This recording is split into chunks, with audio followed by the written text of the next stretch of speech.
back to the Heavy Metal Mayhem Radio Show. It is September 18th, 2022. You know what that means? It's our 14-year anniversary. We've been doing this goddamn show for 14 years. And if you took off the year that we didn't do the live show when I was just doing interviews, it's still 14 years. And I've had a great time doing it. I'm happy to be back. And happy to be back here on Spreaker, where the sound quality is a lot better than on Blog Talk Radio. Hey, you know what? We got a great show for everybody tonight. First up, Keith Hancock and Pat Brown from Oblivion. We'll be talking to the guys about what's coming up with the band in the old days in about a half hour or so. Then after that, Mantas from Venom and Venom Inc. We'll be talking to Jeff in the second half of the show. So stick around. We kick things off tonight with Little Cities, and I want to wish my boy Sal Italiano, the bass player for the band, a very happy birthday. Sal did the right thing, moved out of New York and down to Florida, where he's living a lot happier life, I'm sure. But not alone in the dark by cities. To me, one of the greatest heavy metal bands in the world. I was lucky enough to see the guys live probably a dozen times in the early to mid 80s at Lemoore, and they killed it every time they came out on stage. I mean, you know, there were some bands that, like T.T. Quick, played almost on a weekly basis at Lemoore, so as great as they were, I love seeing them. After a while, I was like, okay, I saw them last week and the week before that, but Cities, they didn't play that often. I mean, they played a lot for, you know, the time, but they weren't like a weekly band, so when they came around, they packed the place in.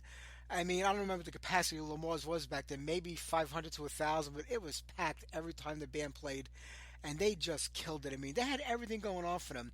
They had the look, they had the songs, the sound, you name it. It just didn't work out, you know? The band was around from very early on in the scene. I want to say 1980 the band started, and they went till about 87, a year after the Annihilation Absolute record came out. 85 saw the album released as an EP. I think there was like one or two songs less on it than the album that came out a year later, but it just didn't work out for the guys. They broke up not long after that. I think the EP and Down came on two very minor labels that did nothing to help promote the band in any way, shape, or form. And I know the full-length record was a lot more commercial sounding. I guess they were trying to like make it work. You know, sometimes, you know, you feel like you have a band like that that's just so great at what they do. And it really is a matter of being in the right place at the right time or just having luck, because there's nothing more to it than making it in the business sometimes. It's kind of rough, but great, great band. All right, let's try to get as much music as we can, because I know we're going to have a lot of talking to do tonight with the bands and with the interviews. So how about we do a little quick set? We'll play some stuff that I played on the very first show 14 years ago.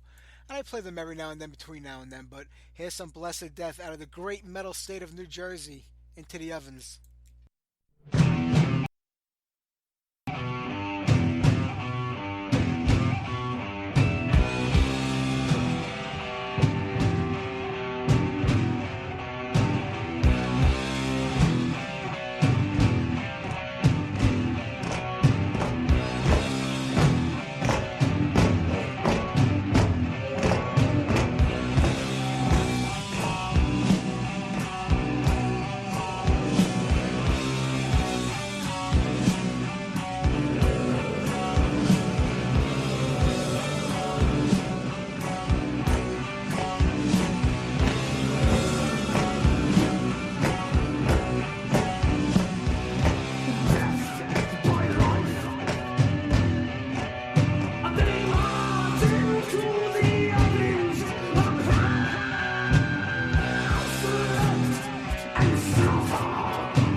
The mighty Jag Panza, Cardiac Arrest. Before that, Torch, Beyond the Threshold of Pain.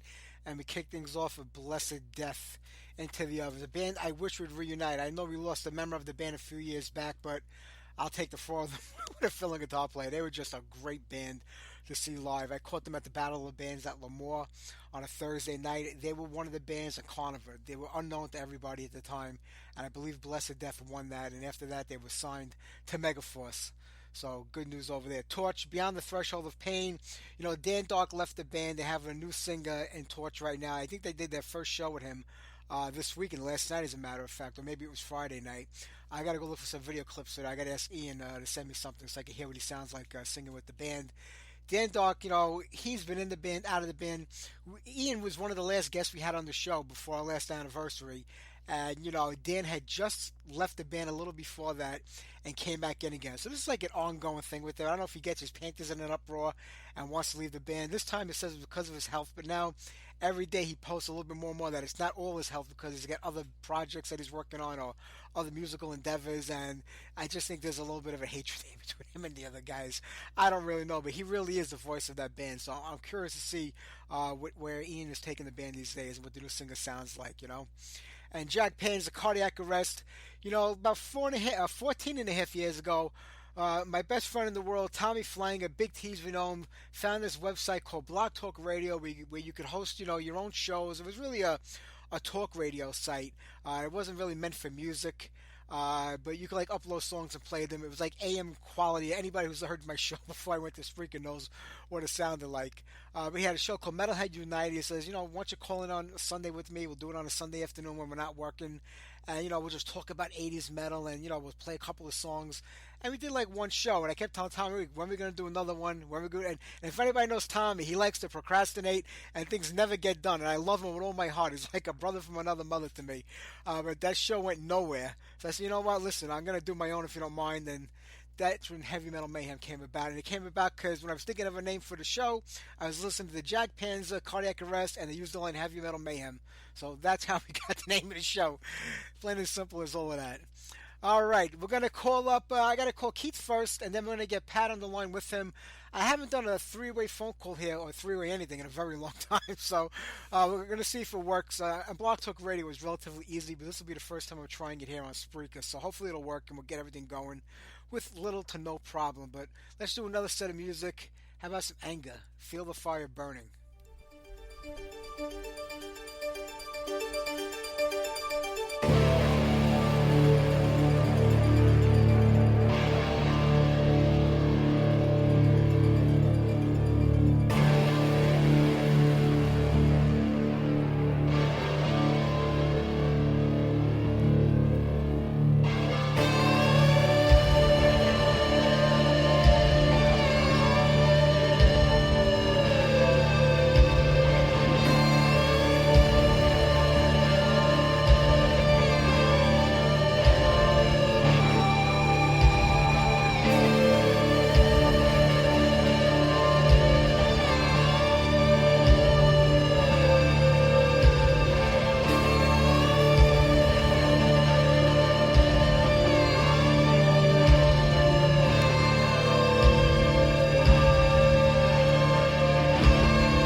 right, we're gonna get Oblivion on the line right now. I don't know what happened. Everything went dead. Everything went down. I don't know if it was an internet problem or what happened there, but while we're back on, I'll have to figure out a way of combining the first part of the show with the second half of the show. But let's get Keith on the line, and then we'll try to connect Pat, and we'll get this interview going. So bear with me here a second.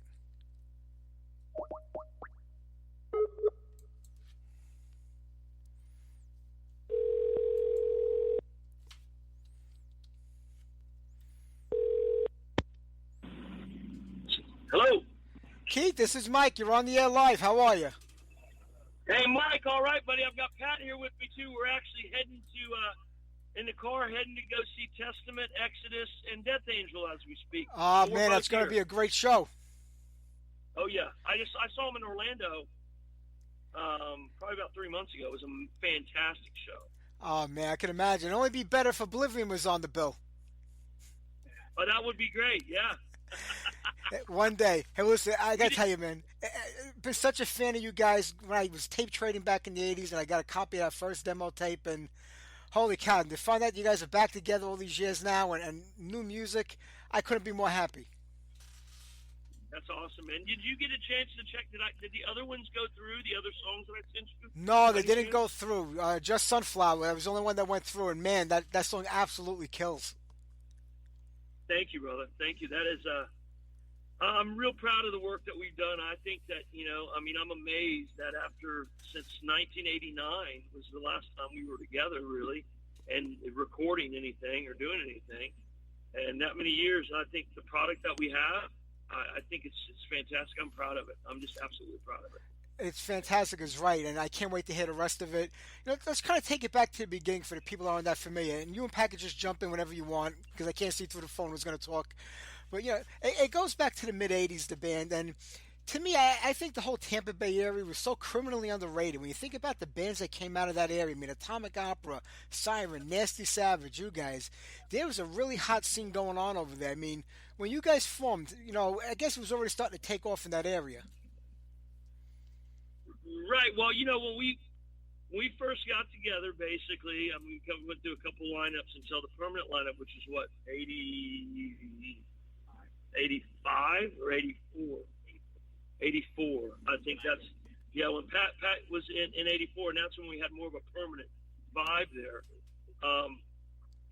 Everything was taken off. It was just great, I think, to play down here. I mean, there was places to play, big stages, like Janice Landing, where we're going tonight. And the scene was really, I think, underrated. And then you have, the whole death metal thing that came out of here from Morrisound, basically. But it was just a lot of great bands came out of here.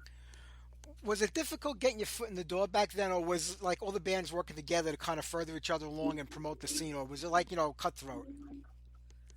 I think it was more like everybody working together, basically. I mean, one of the biggest things that I would say was, Ronnie Galletti was very instrumental from Nasty Savage and a lot of getting a lot of the younger bands into the scene and giving them fanzines so we could send our tapes out to different fanzines and different things like that. And getting bands into Morrisound, which we didn't record in Morrisound. We recorded in London Music with Doug Johnson. But I think he was really instrumental, and I think it was a much better vibe back then. I don't think it was cutthroat. I didn't feel like it was cutthroat. Of course, there were certain bands that didn't get along or that, but most of the scene really, we worked together, and we kind of built a cool little thing down here. Yeah, you absolutely did. I mean, when you think about it, the band really existed for maybe 5 years at that time with 2 demo tapes, but yet the legacy lived on from just what you recorded during that little time frame of like maybe 2 years. Those demos came out about a year or two apart. And, 30 years later, people still talk about it. Still people, remember it. So, even for like such a short amount of time that the band existed, it's amazing what you left behind. Well, I'm extremely proud of it. Like I said, I'm kind of shocked. I looked at Encyclopedia Metallum several years before we kind of got this thing back together, and I was really amazed at the reviews that we had. I'm just proud of what we did and what we were doing now too. I think we've got a good vibe going. I agree. I said, when did it all come back together? I mean, I know it had to be maybe close to 10 years ago that you started putting it. Was it after like Snake Pit released the singles on with the magazine, or was it something else that got the band to come back together? I think the first thing that got the band to come back together was Dave Austin getting together and doing a benefit for Metal for iPads. Yeah. It was a benefit to raise money for kids with cancer so that they could get iPads so they could, look at them while they're doing chemo and stuff. And that was probably the first gig we had done in 30 years, and it went over stellar. Siren was on the gig, Nasty Savage, and it just killed. The place was packed. That was at the Brass Mug in Tampa, which was one of the big metal clubs around here that a lot of big bands come through. I think even Steve Harris came through with his, what was the name of it? Lions something? Yeah, his side project. Yeah, it was a side project from Iron Maiden. But a bunch of big bands came through. We did that with Dave, and then we got together a couple times and did a couple gigs after that. We did a show at the Crowbar. That was probably the first one, though. That was the first one, yes. And it was shocking, the reaction we got from everybody. They just loved it. And we had such a great time, so we decided to keep going. And then Keith started writing music and just started pouring out of him. So we went into the studio and worked on this American Hero album, and it just came out kick-ass. Yeah. When you put it back together, was it an attempt to get all the members from the classic lineup back in the band, or was that even a possibility? It wasn't really a possibility. Eddie Molina passed about 10 years ago, which was the original drummer. Mike Brown is actually, I found out. He passed away last year, I believe. The guitar player. And Kevin Krantz was out in California. I actually moved way back in the day in '89 to California with Kevin and Eddie. But he was out in California. Scott Scarborough was around, so we got in touch with Scott, and we had a little bit of a fiasco trying to find a drummer to replace some of the stuff that Eddie could do. We had a drummer play the gig at the Crowbar with us, but he quit after that. He goes, he sold Keith his drums. He goes, you guys broke me. I'm good. he couldn't keep up. And now we've got this young guy, this upstart. He's like 21 years old. His name's Charles Colburn, and he's fucking fantastic. This kid, he's a guitar player, but he sat in on the drums and he kills it. He's just outstanding. You know, they don't make kids like they used to. You got to find the young kid to keep up with what the old timers can do. Yeah. And boy, he definitely, I'm telling you what, he can do it all. He can play guitar. If one of the guitar players couldn't make it, I have no doubt he could step up and do the guitar part. But then we'd have a hard time finding a drummer. Yeah, true. You play drums? Mike, do you play drums? No, I play bass actually. I'm there with Keith. There you go. The Bass Brothers. Awesome. That's what it is. You know, like I've been listening to Sunflower since you sent it over, and I mean, you listen to it, it's Oblivion, but yet it's Oblivion like 30 years later, and you figure like this is where the band would be if you guys were writing and recording over all these years. I mean, as far as the other songs on the new record go, was there anything that was left over from back in those, mid 80 days that you reworked or maybe just recorded as they were?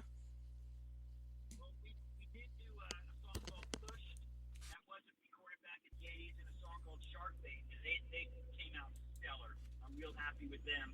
We also re-recorded Maiden of the Dungeons and Executioner, which I'm looking forward to hearing them and seeing what you think. They came out outstanding. Tristan DiCarlo was our recording engineer, and he's a genius. I mean, he made me sound great. He made us all sound great. Fresh. It was a good take on things. It's a little bit different than when we did it back then. The recording quality is 100% better because of the technology now. Sure.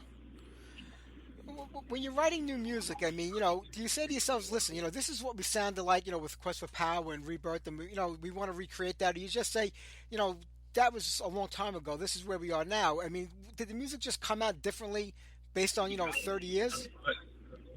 You dropped out on us there. Can you repeat that question? Yeah, I was saying, when you got back together and you decided we're going to write a new record, brand new music, I mean, where do you go with it? Do you say, let's try to recreate what we did in the earlier days of the band, or, do you say, we've moved on from that, and now, we're going to sound what we sound like now? Because I didn't hear the rest of the songs, so I couldn't tell you what they sound like. Honestly, Keith was just writing with Preston and a friend of his, Lance, and just wrote some outstanding songs that were heavy and melodic, and they really were badass. And I started putting words to them, and the words changed. It became better because we're older now, and how many songs can you write about tits and dragons, you know?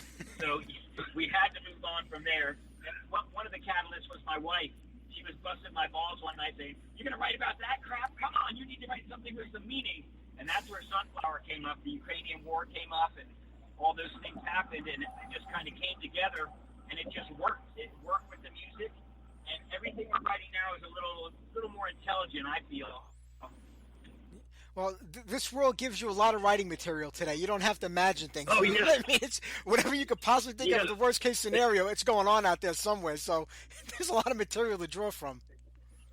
Yeah, one of the songs that we did called Upside Down is based on that Stranger Things series that came out. That one really came out fantastic. And honestly, all the songs on the album are fantastic. I can't find one that isn't fantastic. And so they're different. I mean, you can tell it's us, like you were saying before. You can tell it's Oblivion, but each song is very different, and they're different from each other. So it doesn't sound as one long song. The whole album.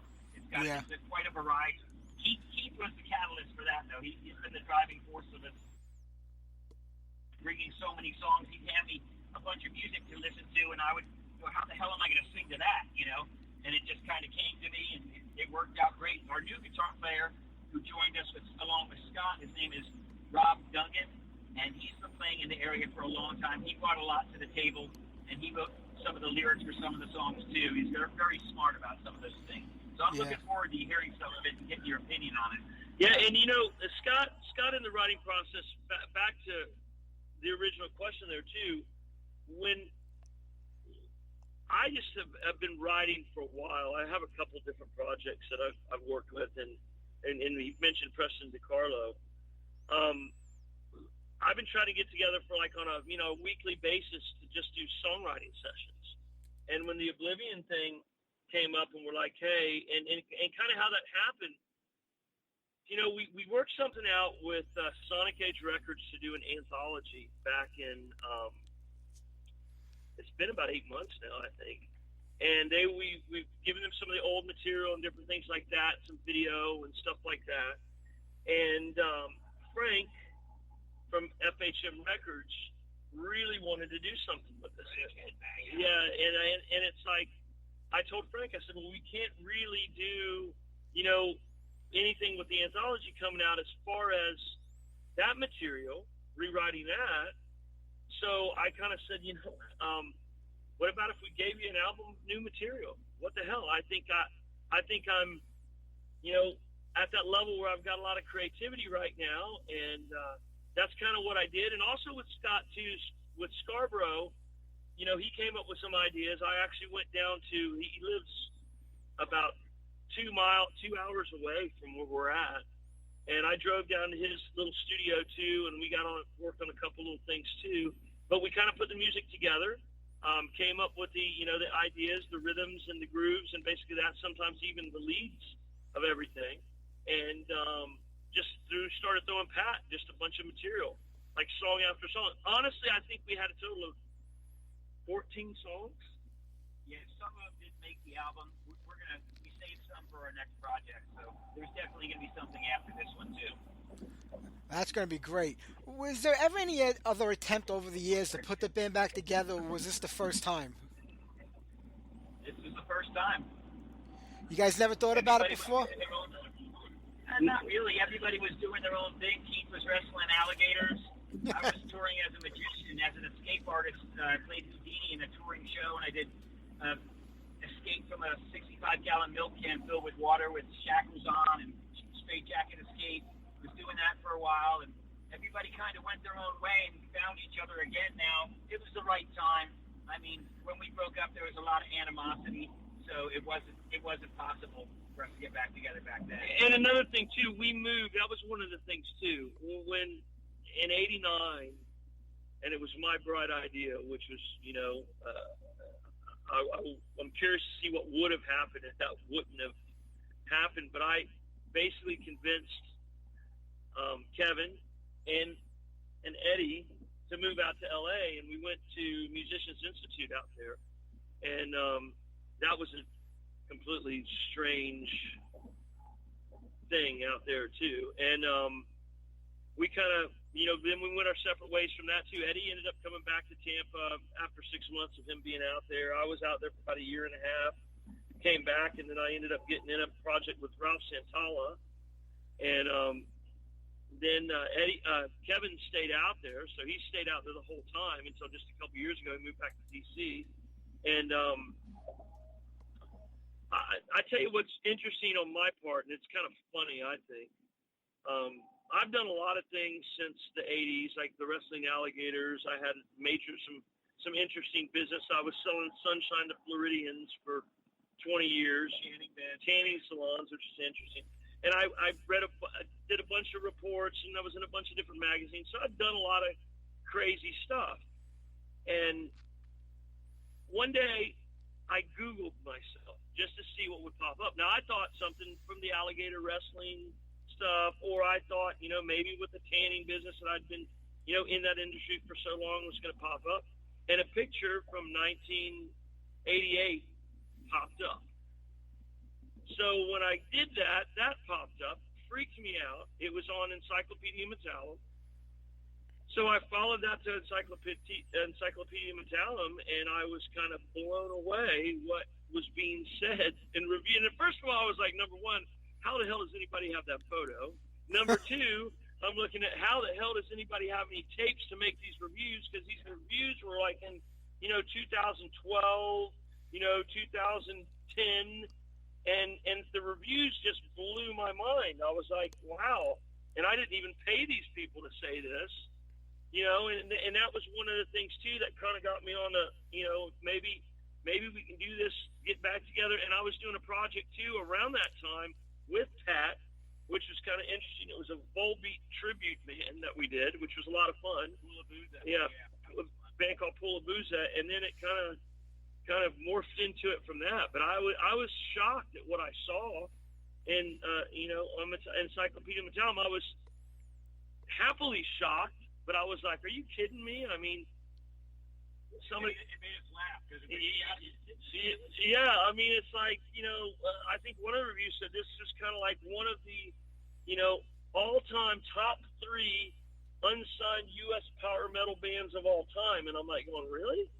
I mean, I thought our stuff was okay, but I was like, man, I didn't think it really had that type of impact for somebody to say that so many years later.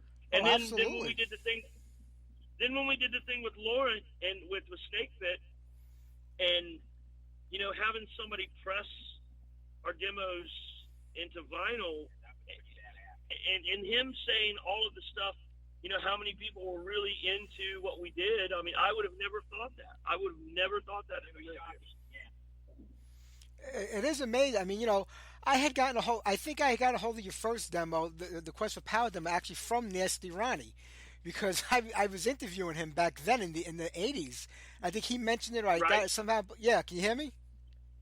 I can hear you. Okay, yeah, and I think I got it from him, or I heard about the band from him. That's when I got that first demo tape, because, back then we traded tapes, bootlegs, and demos. That's how we knew each other in the bands.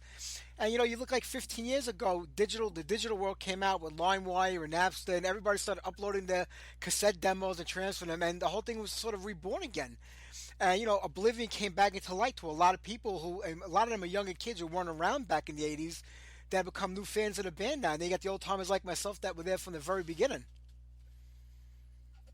Well, it was another thing that was really shocking. You said that there was a kid named Brian Wilson, and he's the drummer for Hellwitch, and he has another project too that I think is his own project, but he's actually the touring drummer for Yngwie Malmsteen right now. And this, I mean, he was, when we first did our first show, how old was he? Maybe 18, 17. We got back together and did a show. He was in the front row and he's singing every word to Maiden of the Dungeon. Like, who the hell is this kid? And how the hell does he know this? So after the show, I was like, introduced myself to him, and he's like, "Oh, I know who you are." And I said, "How did you know that?" He goes, "My dad listened to you guys all the time when I was growing up. I grew up on Executioner and Maiden of the Dungeon because I cut my teeth on that stuff." Wow. And now he's touring with Yngwie Malmsteen. So it's very flattering. Very flattering. Yeah, it's got to make you feel good. I mean, when you think about it, Rebirth, you know, the last thing you recorded before breaking up in the late '80s. I mean, was there any interest or any bites back then with labels? And you think if there was, and you had an offer on the table, that might have kept the band together at that point? I don't know. It got to the point where me and the drummer Eddie just weren't getting along. My vocal style wasn't his cup of tea, and it was back then. Trying to sing like all the other singers, I never really found my niche. This new stuff that we're doing, it's 100% me. I mean, I think it's so far superior to anything we've done before. Like I said again, I'm looking forward to you hearing it. I can't wait. You know, the first time you guys got back together and you're in the studio rehearsing, I mean, did it all kind of come back to you naturally, or was there a lot of work involved in trying to remember how to play everything and get it out again? Well, the way we did it was usually Keith was a pretty busy guy, so Scott, Rob, Charles, and I got together and went over all the music so that we had it down by the time Keith came in, and then it came back really quick. You know, it was pretty fast at that point, and we were surprised at how good it sounded. We're like, wow, it really came back fast, and it sounds good. Charles, the new guy on the drums, he'd walk out, he'd have blisters on his hands, and he'd go, wow, this isn't as easy as I thought it was going to be. But then after 2 or 3 rehearsals, he started getting it really good, and then he was the one that was like spinning the sticks while we're outside catching our breath going, come on, let's do it again. We're getting old. You would never know from the way you guys are playing these days. I mean, how's Tampa today? I mean, how's that area of Florida right now? I mean, you know, Dave just left Nasty Savage. Is not with them anymore. You know, it's just Ronnie now. But you know, Siren is back together. You know, a lot of bands have gotten back together. Is there still a pretty vibrant scene over there to keep you busy locally, or you know, is it time to branch out? Definitely time to branch out, but it is a vibrant scene. Like I said earlier, the Brass Mud, that's a big metal club, but death metal's still really big here, you know, really big. When we played, I was shocked at the response we got, and even from the death metal people, because back in the day, we dressed in the 80s, it was spandex and assless pants and shit like that, which really turned off the other bands to what we were doing. We came back and did our show, 2020. Yep. And we were just wearing regular jeans and stuff. And everyone goes, man, we never really realized how good the music was. Because we were jumping around. I was trying to be David Lee Roth and Paul Stanley, all that bullshit, you know.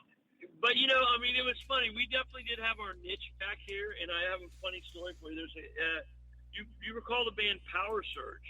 Absolutely. Well, I've been doing pro sound lately for the past 10, 12 years. And I have a sound company, and I went to this show, and it was at Skydive City in Zephyr Hills, and it was a New Year's Eve party. And I'm setting up the drums, I'm micing the drums or whatever, and the drummer says to me, I fucking hate you. And I'm like, okay, I'm kind of like pretending like I didn't hear what he said. And I'm kind of going on my business, and he said, you know, I fucking hate you, man. And I go, what? I go, what's up, man? He goes, you know who I am? And I go, no, actually I don't. He goes, I'm Rudy. I'm the drummer in Power Surge. I was in Power Surge. I'm like, hey, Rudy. He goes, man, I fucking hate you. And I go, why? He goes, man, we did so many shows with you guys back in the day. And he goes, and at a place called Crossovers. And he goes, and the place was packed. I mean, there was probably 800 people there. And there were all these beautiful women there. You got up on stage. You guys got up on stage. You kicked ass. And as soon as you were done, everybody left. I fucking hate you. Yeah, we were all about the ladies back then. That was crazy. Hey, that's why we did it. Are those guys still together? I remember the repeat Elements of Metal, like from like 85 or 86. Are they still around, those guys?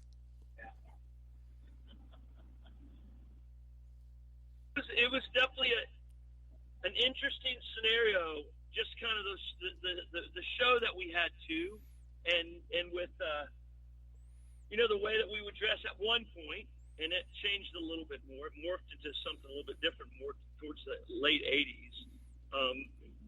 But I still think that we did what we did. I mean, we used to be able to rent the Ritz Theater out as kids and pack it. I mean, we sell T-shirts, take money at the door, and have a full house. And do nowadays, or backyard parties. Speaking about Atomic Opera, what was the song? Yeah, Mike, you there? Oh, we're probably going over the bridge. Can you hear me? Hey, Mike. Yeah, we're having a really bad connection. Yeah, we're going through a bad zone, I think, right now. Can you hear me now? Yeah, I heard you say something about Atomic Opera. Yeah, Atomic Opera, and they put out a new album, and they have a song called "Hammered Down in Brandon Town." Have you heard that? I think we lost them again. Yeah, I know. I heard you mention the song. I know what you're talking about. That was actually they're still around. Ed Aborn is playing with them these days. Yeah. Ed's a good friend of ours. I was just conversing with him the other day. I sent him the new album, and he sent me his new album. It's kick ass. It's nice to still have friends like that. But when they did Hammered Down in Brandon Town, it talked about all the bands and how it was being out in the field and setting up a stage on milk crates and plywood stages. And at one point, the cops showed up at one of the shows we were doing. And he's like, "If you don't stop right now, you're going to jail." And I looked over and said, "Not these pants, I'm not." Oh, God. Right away. That's when we played with a band called Pariah. That was a good time. Yeah. But also the Hammered Down in Brandon Town, there was discussions about us going to Germany with Siren and playing, and then maybe when that song came up, having the bands play together on stage, that would be phenomenal to do. Yeah, it would. I mean, are you looking to try to get over to Europe for the festivals? Absolutely. Hopefully next year or the year after is what we're looking at. Frank from FHM Records wants to release our album, create some buzz. That song, Sunflower, that we sent to you, there's metal magazines that want to push it over there and help raise money for the Ukrainian people. So everybody that pays to download a certain amount will go, or all the money, wasn't it? Yeah, will all the money. Go to help some of the people in the Ukraine. Nice. One of the generals in Kiev is a big metalhead. His brother's a boxer. I can't remember his name. Actually, I don't think Axel Schultz. Axel Schultz. He's good friends with Axel Schultz is the boxer that you're talking about, and he's actually good friends with Vladimir Klitschko, or his brother, which is actually the mayor of Kiev. Yeah.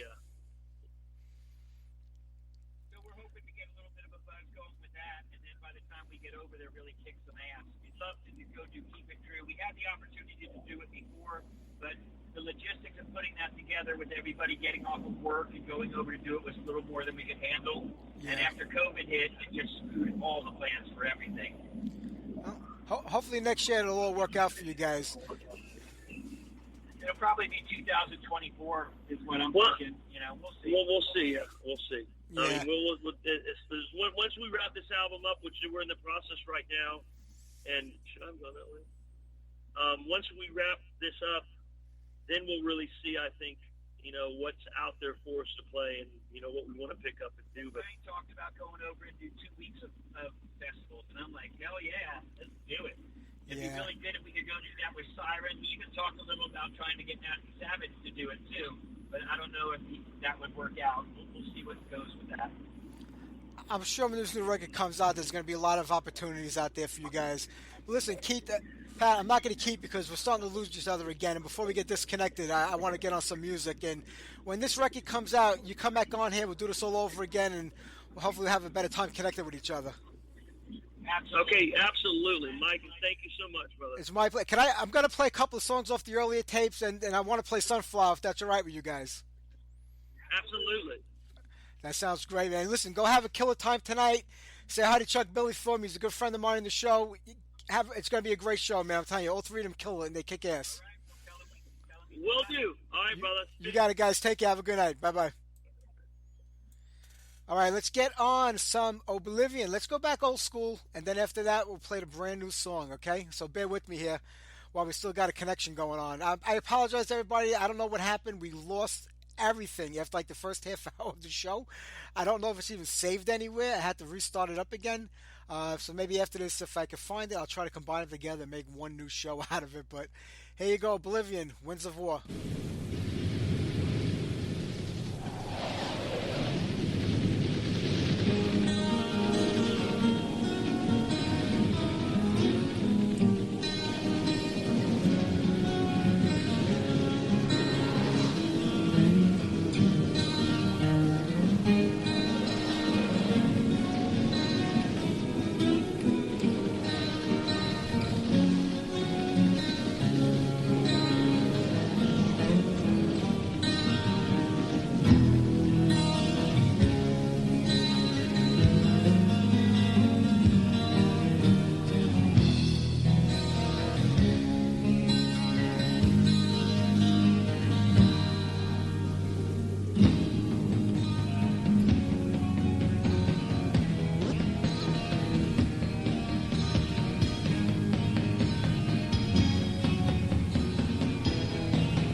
pockets of our soldiers.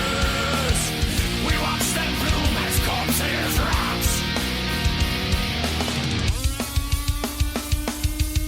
Не наступать, защищаться. Наступая, вы будете видеть наши лица. Не наши спины, наши лица.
Brand new Oblivion, Sunflower. I would have liked to have spoken to the guys longer, but we were having a bad connection. They were driving to the show. So when the album comes out, we'll get them back on here. We'll do it on the landline so things sound a little better. All right, we got to get to Jeff Mantas Dunn from Venom and Venom Inc. in a little bit. We'll do one or two more songs, and then we'll jump into some Venom. I saw that Joe Lynn Turner was bitching again about, this newer version of Rainbow that Richie Blackmore put together with Richie Romero. And, he was like, that's doing a disservice to the fans because they deserve, I guess he thinks, his version of Rainbow. If I was going to have any version of Rainbow coming back, it would have been Ronnie James Dio was alive with Ronnie sing with them, not Joe Lynn Turner. Even though the Joe Lynn Turner Rainbow is the kind of Rainbow I got into to begin with Difficult to Cure, I mean, I would much rather have seen it, with Ronnie James Dio. So, he just talks a lot of shit, Joe. That's all it is. I remember they made this big thing a couple of weeks ago about him taking off his toupee and going bald and how amazing it was and how he's talking about how it was liberating to come out. Now he just did shows in Bulgaria. He's got the wig back on again. So, I don't get that. Who the hell knows? All right, let's do some Sacred Blade, Legacy.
right, Sacred Blade with Legacy. We're going to play something off the first Venom Inc. record, Metal We Bleed. We'll talk to Jeff right after that. I'm looking at the clock, and we're like 52 minutes into this part of the show, and I'm like, all right, we got plenty of time. But then I realized I got to combine the first half of the show that kind of got deleted. I just found it on here. I don't know what happened, but I have to fix that up later on to make it one whole show. So here we go. Metal We Bleed off the Ave record by Venom Inc. We'll talk to Jeff. We'll do a little bit more Venom, and then we'll wrap it up here tonight. 14 years. It feels like we're back on Blog Talk Radio again with all these issues. But you know what? It's the first time the whole year that we really had any problems here, so I guess we got to deal with it sometimes. Here you go. Metal We Bleed.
pleasure talking with you today. Such a fan going back to the very beginning of the Venom days. I remember having $5 in my pocket from delivering my newspapers and going into the record store to buy the new Ozzy record, and I see this upside down pentagram with a goat in there. I'm like, I got to forget about Ozzy. I got to buy this, and I've been a fan for the last 4+ decades. Oh God, there's another life we fucked up. We think about what an amazing career. I mean, going back to those days up till now, and now with the Venom Inc., a brand new record, the first one in 5 years. I mean, technically it's the sophomore record for Venom Inc., the second album that you guys put out together. I mean, did you feel you had a lot to prove after the first record? Because besides going to the Venom name after being Empire of Evil and Primeval, even though it really wasn't technically the same band, it was for that get-together for the festival, did you feel you had more to prove with this record, that it was like a one-off thing the last time? Do you know what it is? That's always the case with the second album, isn't it? I mean, everybody knows that I'm busy writing this book at the moment, and there's actually a chapter in the book called The Dreaded Second Album. And basically, when it came to Welcome to Hell, it was such a groundbreaking album. We didn't know it was, but the reviews were incredible. It catapulted the band. It was overnight.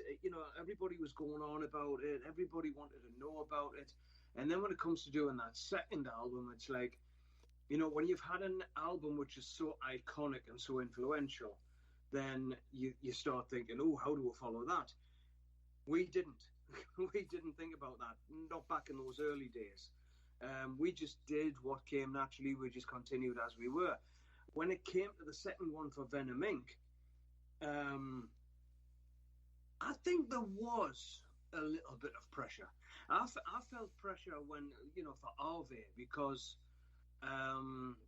it really had something to prove at that point, because everybody knows that Cronus was out there for years, flying the Venom flag, and I mean that was just a conversation between me and him where I gave him permission to use the name, but it was still okay then this Venom Inc. thing, and when it came around to doing an album, which we didn't really plan, it was John Zazula, bless him, who said, one great album is going to change things for you guys, So I set about writing, and I mean the bulk of the writing on Arve was all me. Tony was doing all the artwork and layout, and we worked really well as a team on that thing. When it came to doing There's Only Black, I mean I continuously write. I've always got stuff on the go. I'm always writing. But when I know there's something coming up, I'll put everything else to one side and write specifically. So, because again of the reviews of Arve, where people went, "Oh, great," and I did read a few reviews where they said another classic Venom album, and I was like, "Oh, you've got to live up to that again." And I hope we have with this album. I mean, it's a pandemic album, I mean, because in 2020, February of 2020, our first shows were scheduled, and the first show was going to be Beijing in China. So obviously everybody knows what happened there. It was like, the whole thing collapsed, and then we were thinking, well, okay, so Asia's gone down. Well, we should be okay for Europe, which was, a few weeks ahead, and the first show was Milan in Italy, and what was the first country that got hit really bad? It was Italy, so it seemed like, everything was against us for getting out there live. And then obviously, it's no secret what happened 2020, 2021. It was like, wow. And we were watching bands trying to get out there and do stuff, and, tours were collapsing within days. One person would, contract the disease, and that was it. The whole thing was off the road. So that's when we decided, okay, we'll just concentrate on doing the album. And hopefully, I can get Tony across to Portugal here to my studio to finish bass and vocals, as he did for Arve. But even then, when we tried to do that, there was always another restriction, another lockdown, another strain. So it was like, so the whole album's been done remotely. Jeremy did his stuff in Tampa, in Florida. Tony went into London to do his stuff. all the files were transferred to me. I did the mix and master. There's actually 24 songs which were written, 12 of mine and 12 of Tony's. So I picked out what I considered to be the strongest 12 for this particular album, and I sent the guys the list. We all agreed on those 12, so we concentrated on those 12. And in reality, I think we could have had the album out at the end of 2021. But then again, we were thinking, well, you know, this thing is still around. The corona pandemic is still around, you know. So Nuclear Blast sort of stepped in and says, right, it's going September 2022, you know, because vinyl pressing plants, everything was backed up. Yeah. You know, and they want, you know, Nuclear Blast are the kind of company that want everything in place before they hit the green button, which is perfect, you know. So we were like, yeah, okay, so that gives us plenty time. And I mean, we started this year in April to do a few selected shows. But the album itself, so far, the reactions and the few reviews that I've been sort of given access to have been incredible. I'm like, wow, this is far exceeding my expectations. The same as with Harvey, you know, when I seen the reviews of that, I was like, wow. And this album, I think it's a progression on Harvey, but I still think it's us. I think it's still in the same vein. We're talking on this album more about human darkness and world darkness rather than, you know, demons and devils and things like that, you know. I mean, what happened to me in 2018 changed my perspective on just fucking everything, you know. And, you know, you can turn on the news channels and see far more disturbing images and far more disturbing stories and things like that, and it's real, and it's happening on your fucking doorstep, and it is man-made. Look at what's happening in the world now. You know, that is not a fucking demon with a fucking horns and a forky tail and some angel trying to fucking combat it. Bollocks. That is man. So we are capable of the most benevolent good. We are capable of love. We are capable of creating the most incredible things, helping our fellow humans. But we can also be the most despicable pieces of shit on this planet. And, you know, that to me is man is the God, man is the devil, you know. And there's a track on the album called Man as God. Man as God. Yeah, I was going to say that describes it perfectly. And it's true. I think we're more evil than anything you could possibly create and write up in your own mind and put on paper.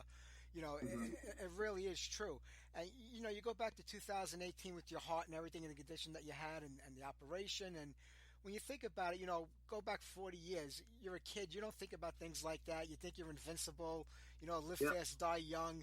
Then when you get older and things that you never worried about back then start to happen to you, obviously it's going to give you a different perspective on life. And then you say, you know what, I really don't want to die. You know, back when I was 20 years old saying, yeah, I'm going to go down in a ball of flames sounded great. But when you get a little older, you're like, no, I got a lot left to do. Oh, yeah. I mean, fucking hell. I mean, when that happened to me, I mean, it was, you know, cut a long story short, you know, when I eventually spoke to the doctors and the consultants, they basically said it was going to happen regardless. I mean, my diet has always been good. I've never done drugs. I did smoke a little, you know, just cigarettes. But I've always trained. I've been into martial arts and weight training, cardio and everything since I was 10 years old. I was a professional instructor for 19 years with my own dojo back in England. So I've always been a fit guy.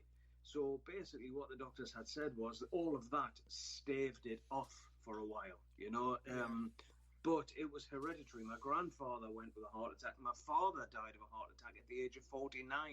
Wow.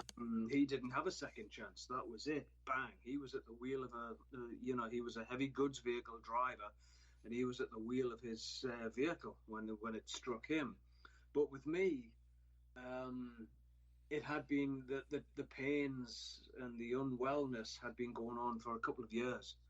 And, you know, I was out there touring, and specifically, I tell this tale all the time. I remember one American tour, and I believe we were out with Necrophagia, and I can remember every single night going on stage, and we did 30 shows with no days off. And every night I was in agony on stage, chest pains. It was unbelievable, you know, when I think back to that. And then from that particular tour, we flew straight to Germany after those 30 shows. We flew to Germany and we were doing a festival. And I remember standing behind the guitar stacks and the lights went down, the crowd roared, the intro tape started, and I dropped to my knees with the pain. I had my guitar around my neck and I was literally kneeling down, you know, as the intro tape was going. I was in absolute agony. And then for some strange reason, I don't know why, but the whole thing subsided for about 2 months. And then we went to Australia, to Thailand, Singapore, Japan, New Zealand, Tasmania. We did 32 shows in Europe, and it came back with a vengeance. And it was after that, I think it was about 7.5 weeks we were out doing all that. And it was after that I came home. I did a little bit of work in the garden. And on a Sunday evening, I stood there and looked at the work. My girlfriend came out and had a look. And on Monday afternoon at about 3 p.m., I was dead. Wow. So, I mean, it does change your perspective. I mean, it scarred me mentally more than... I mean, I've got the beast down the middle of my chest is about 8 inches, you know, where they opened me up and cracked my rib cage and got into my heart and everything. Performed the double bypass. I mean, I was basically kept alive between 2 hospitals before I was transferred to Lisbon. As I was transferred to the second hospital, the morning of the transfer, I started to have another heart attack, which they got under control. And I was rushed to the second hospital, and I basically spent about a week to 10 days there, just wired up to machines and injected with blood thinners and all kinds of drugs. I was taking so many blood thinners in that hospital. I was pissing blood. It was coming out of my mouth. It was fucking horrendous. It was horrible. And I mean, you know, my girlfriend witnessed the whole thing where she saw me die.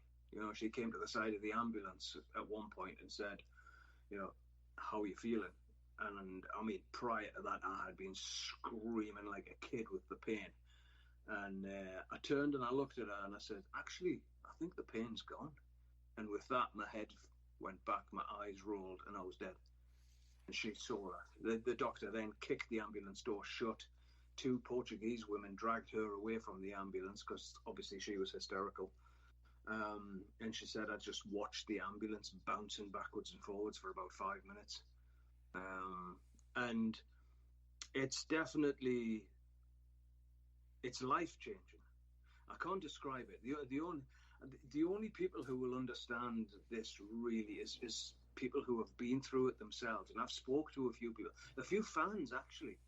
I've had a few fans, particularly in America, on the last tour we did over there, who would come up and go, "Hey Jeff, welcome to the Zipper Club," you know, and they'd pull their T-shirt down. Yeah. It was like, holy shit! You don't realize how many people have had this operation.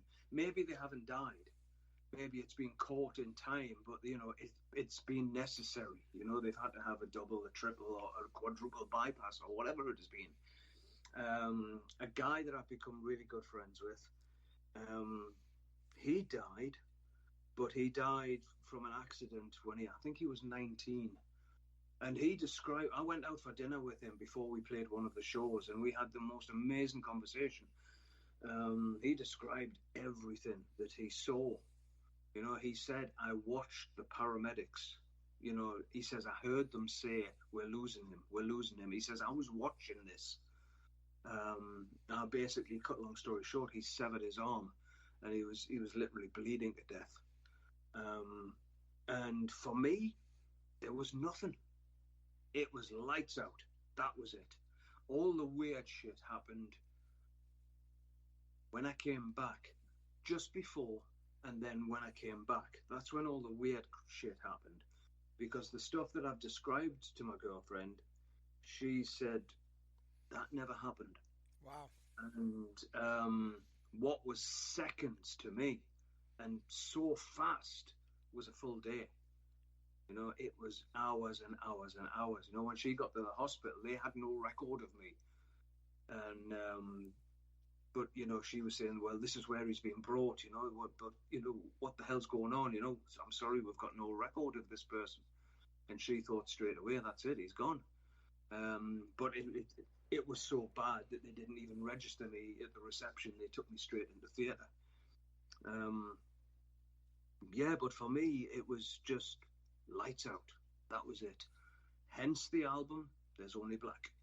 Yeah. And the song speaks of the incident, Well, you say, it was more of a mental thing. I mean, obviously it's physical too, it's mental, but now, like, years later, you're healing, you're on the mend, you're looking great. I mean, you're fantastic.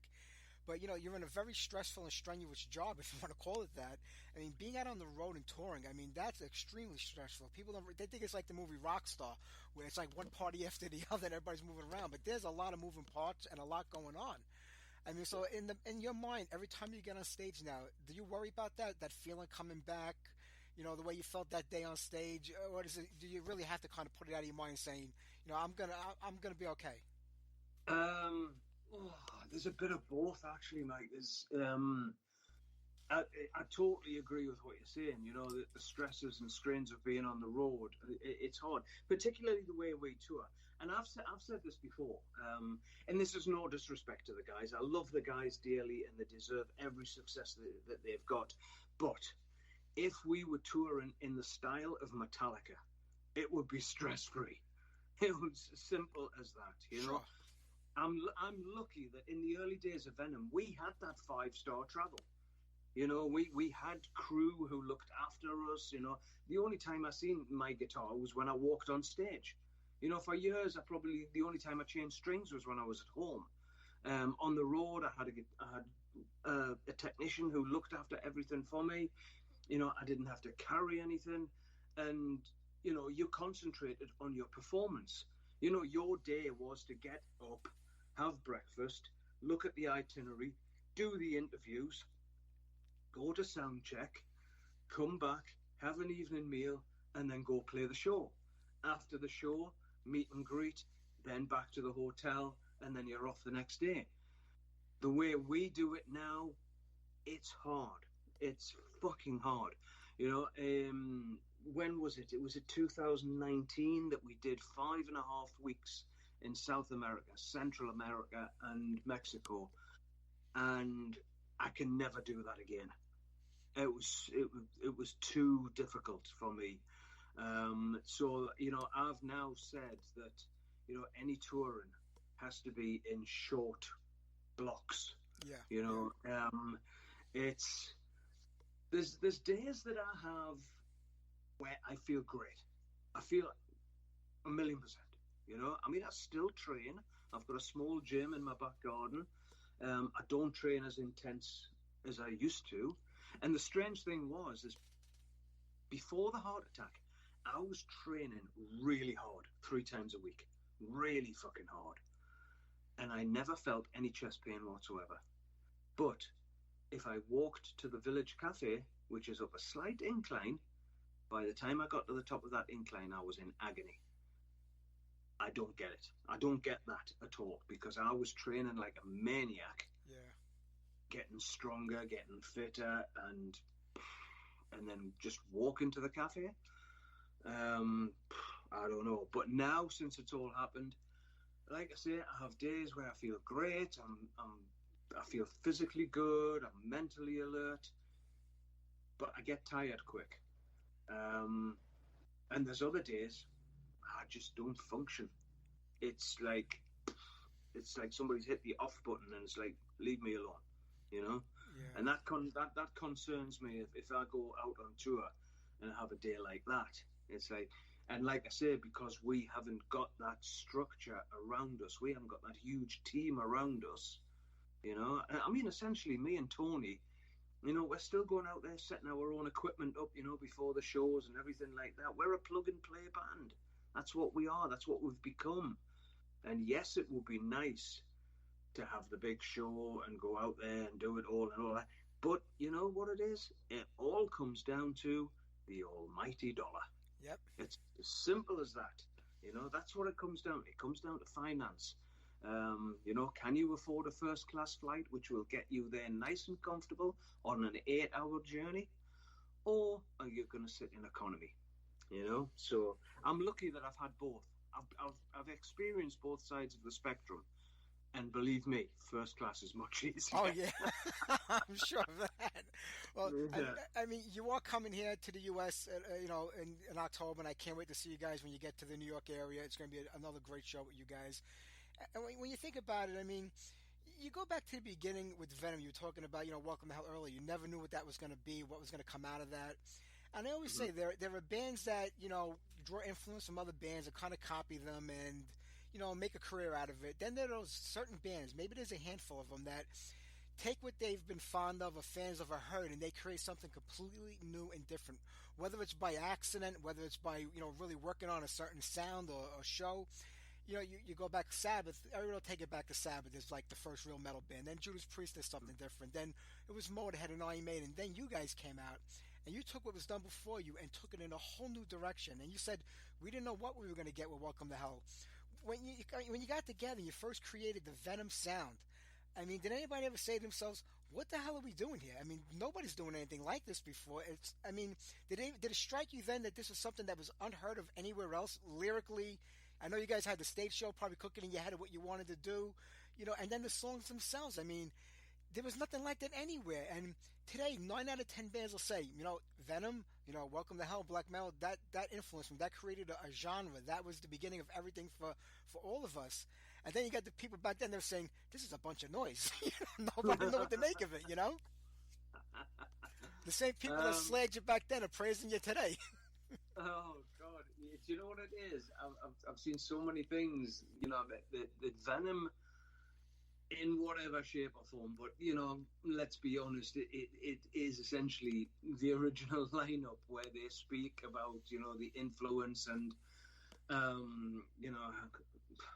it blows my fucking mind, Mike. It really does. It blows my mind to think that 3 inept fucking idiots from Newcastle created such a fucking fuss, It was like, those songs on Welcome to Hell, right? And, black metal as well. Now, let's be bold and say 80 to 90% of those 2 albums is my work. They're my songs. It's as simple as that. The first song I ever wrote was Red Light Fever. And I still remember, I got this book from, there was a family-run music store in Newcastle, JG Windows. It's still there to this day. Wow. And it's in an arcade in Newcastle.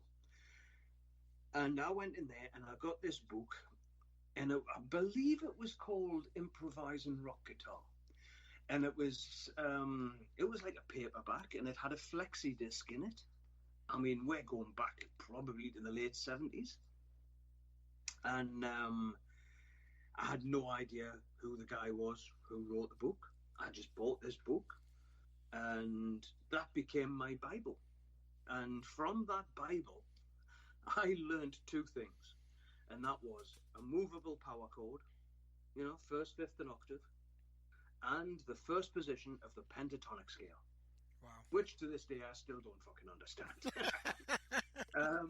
But anyway, those were the 2 things. Those were the 2 tools in my toolbox. That was it. So I started trying to write some songs. Red Light Fever was the first thing. Now, the book was written by a guy who went on to record one of the greatest 80s rock albums ever made. Hughes and Thrall. Glenn Hughes and Pat Thrall. Pat Thrall was the guitarist who wrote that book. So, Pat Thrall is responsible for the whole black metal genre. There you go, it's his fault. we got him to blame for that. Yeah, what an amazing time. I mean, I think it was 83 when Venom came. I don't know, I know you were on Neat Records the whole time that, the original lineup was together. But there's something happened with Megaforce back then where a single came out, if I remember. And it was also on Neat, I believe. But you guys came here for a couple of shows. In 83, I think it was? '83, yeah. Yeah, I remember Paramount seeing you Theatre. guys in Staten Island, New York, at the Paramount Theater. That's And the one. years later, I was so disappointed when you couldn't get back over because you were sick for the Ultimate Revenge tour. And I was looking up on stage, I'm like, where the hell is Mantas? What the hell is I buy tickets to? You know? And maybe that was the writing on the wall to what was to come after that anyway. Oh, God. Oh, God, you know, I remember those shows fondly, you know, and when we got the call from John Zazula, God rest his soul, or whoever rest his soul, when we got that call and we went over there, and it all came about, obviously because of the albums, but I think because of the Witch and Our Bloodlust video that we did. And I think people just wanted to see these three maniacs, you know, what are they really like that, you know? But I mean, you know, to get back to the other question, it was like there was never any master plan. You know, it was if you want to be one of those people that analyzes those early songs, it's all blues and rock and roll progressions, because that's all I had. That's all that I had. I mean, Buried Alive and Raise the Dead were written, I think, at the end of 1979, because Clive Archer, our original singer, he was singing those songs. He was singing Red Light Fever, he was singing Angel Dust. I can remember taking a cassette into a store in Newcastle. We used to hang out in this store. There was two stores, but there was a particular one, I can't remember which one exactly, Sound Electronics and Stage Electrics. Both of these stores, they did like PA hire and lights and smoke machines and dry ice machines and strobes and stuff. We used to go in and just hang out on a Saturday afternoon and watch all these things and just, you know, dream. And we got to know a guy who worked in one of these stores. The guy's name was Louis Taylor. Now, he went on to sing in the band Satan for a while, and he actually did some lights for us in a small club that we played. I think it was one of the first shows as a three-piece. But I can remember taking this cassette into this shop, and he played it through the PA system.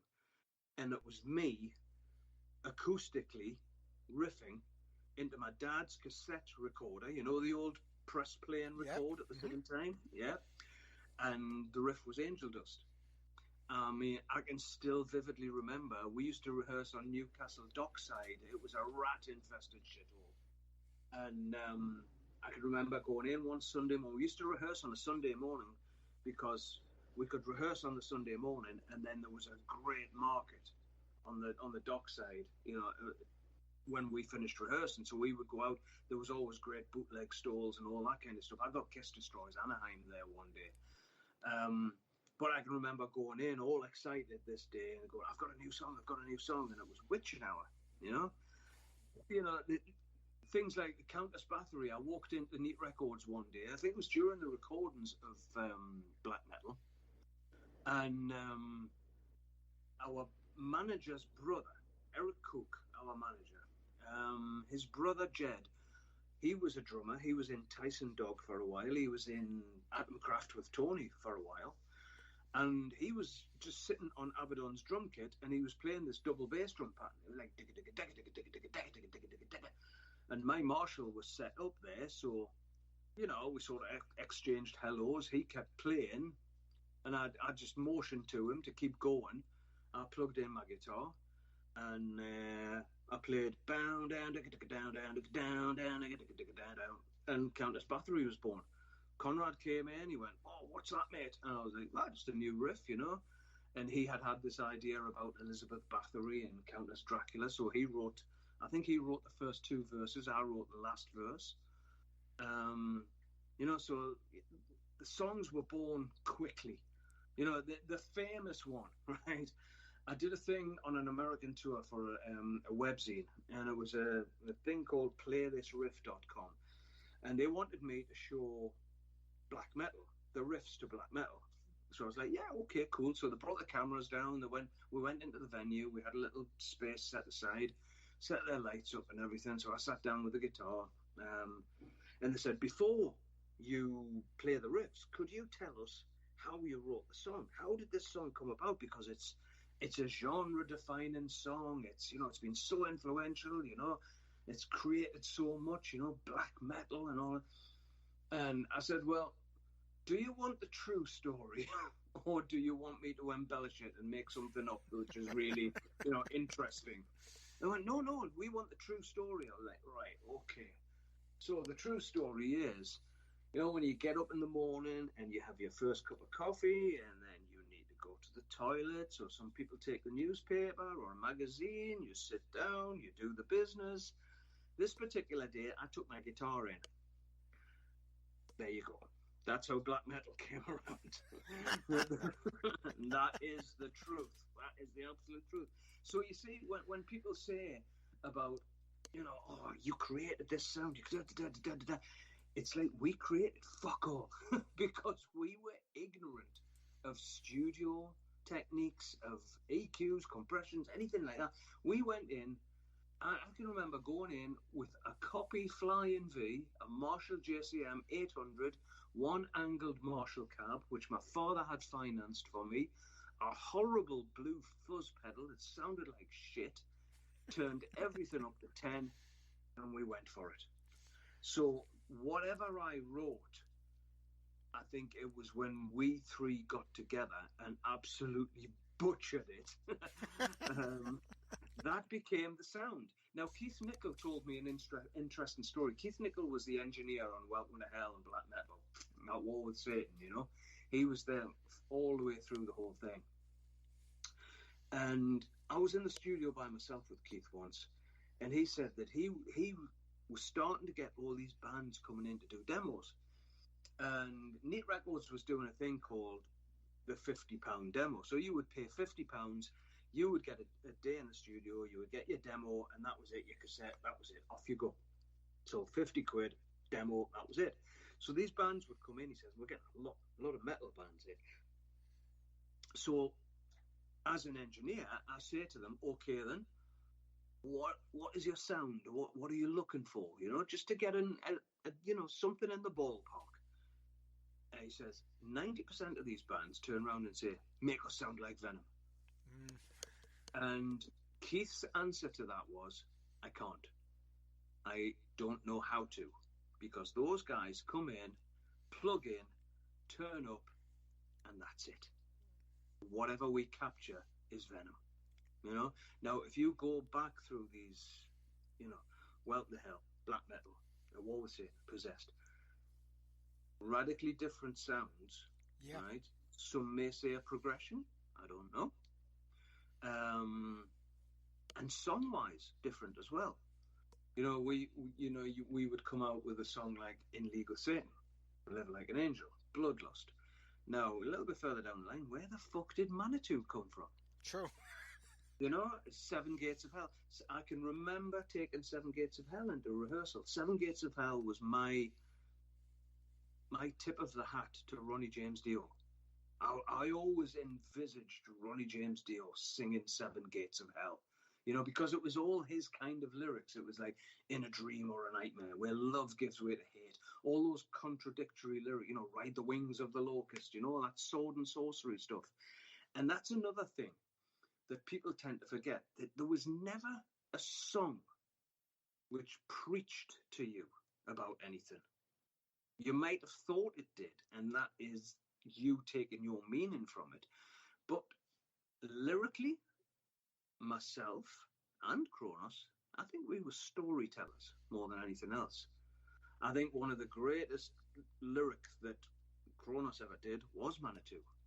Across infernal wastelands, many miles of sunburned hell, tribes are scattered, limbs in dust, are lain as they fell.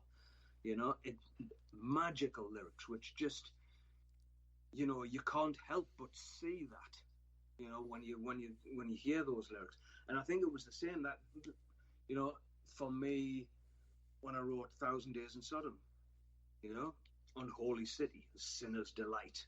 No one was spared, out of mind, out of sight, this big walled city, this Babylon or whatever it was, but it was always stories, I cannot recollect anything where we were preaching. I mean, Schizo is about a serial killer who, I can't remember the guy's name now, but this killer he used to have the heads of his victims around the house, and every night he would read the Bible to them and kiss each one good night. Read the Bible to them, kiss each one good night. That, and by all accounts, when the police moved in and it was him, everybody was like, wow, he was such a nice guy. Children gather around him, mystery surrounds him. What terrible secrets does he hide? You never know what your next door neighbor's doing. That's kind true. of, yeah. And that's what we sort of, those were the things that we were sort of talking about in those early days. And a lot of it for me, my grandfather, he was a horror movie buff. He loved the old Bela Lugosi, Lon Chaney Jr., Boris Karloff. And when I was a kid and I used to go and stay at my grandparents' house, he would always let me stay up and watch the Friday night horror movie, which inevitably was some black and white thing from the 1940s. But me and him would sit and watch it. And he used to get me an American import magazine every month, and it was called Monster Mag. And, it was full of Dracula and, Creature from the Black Lagoon and all this kind of stuff.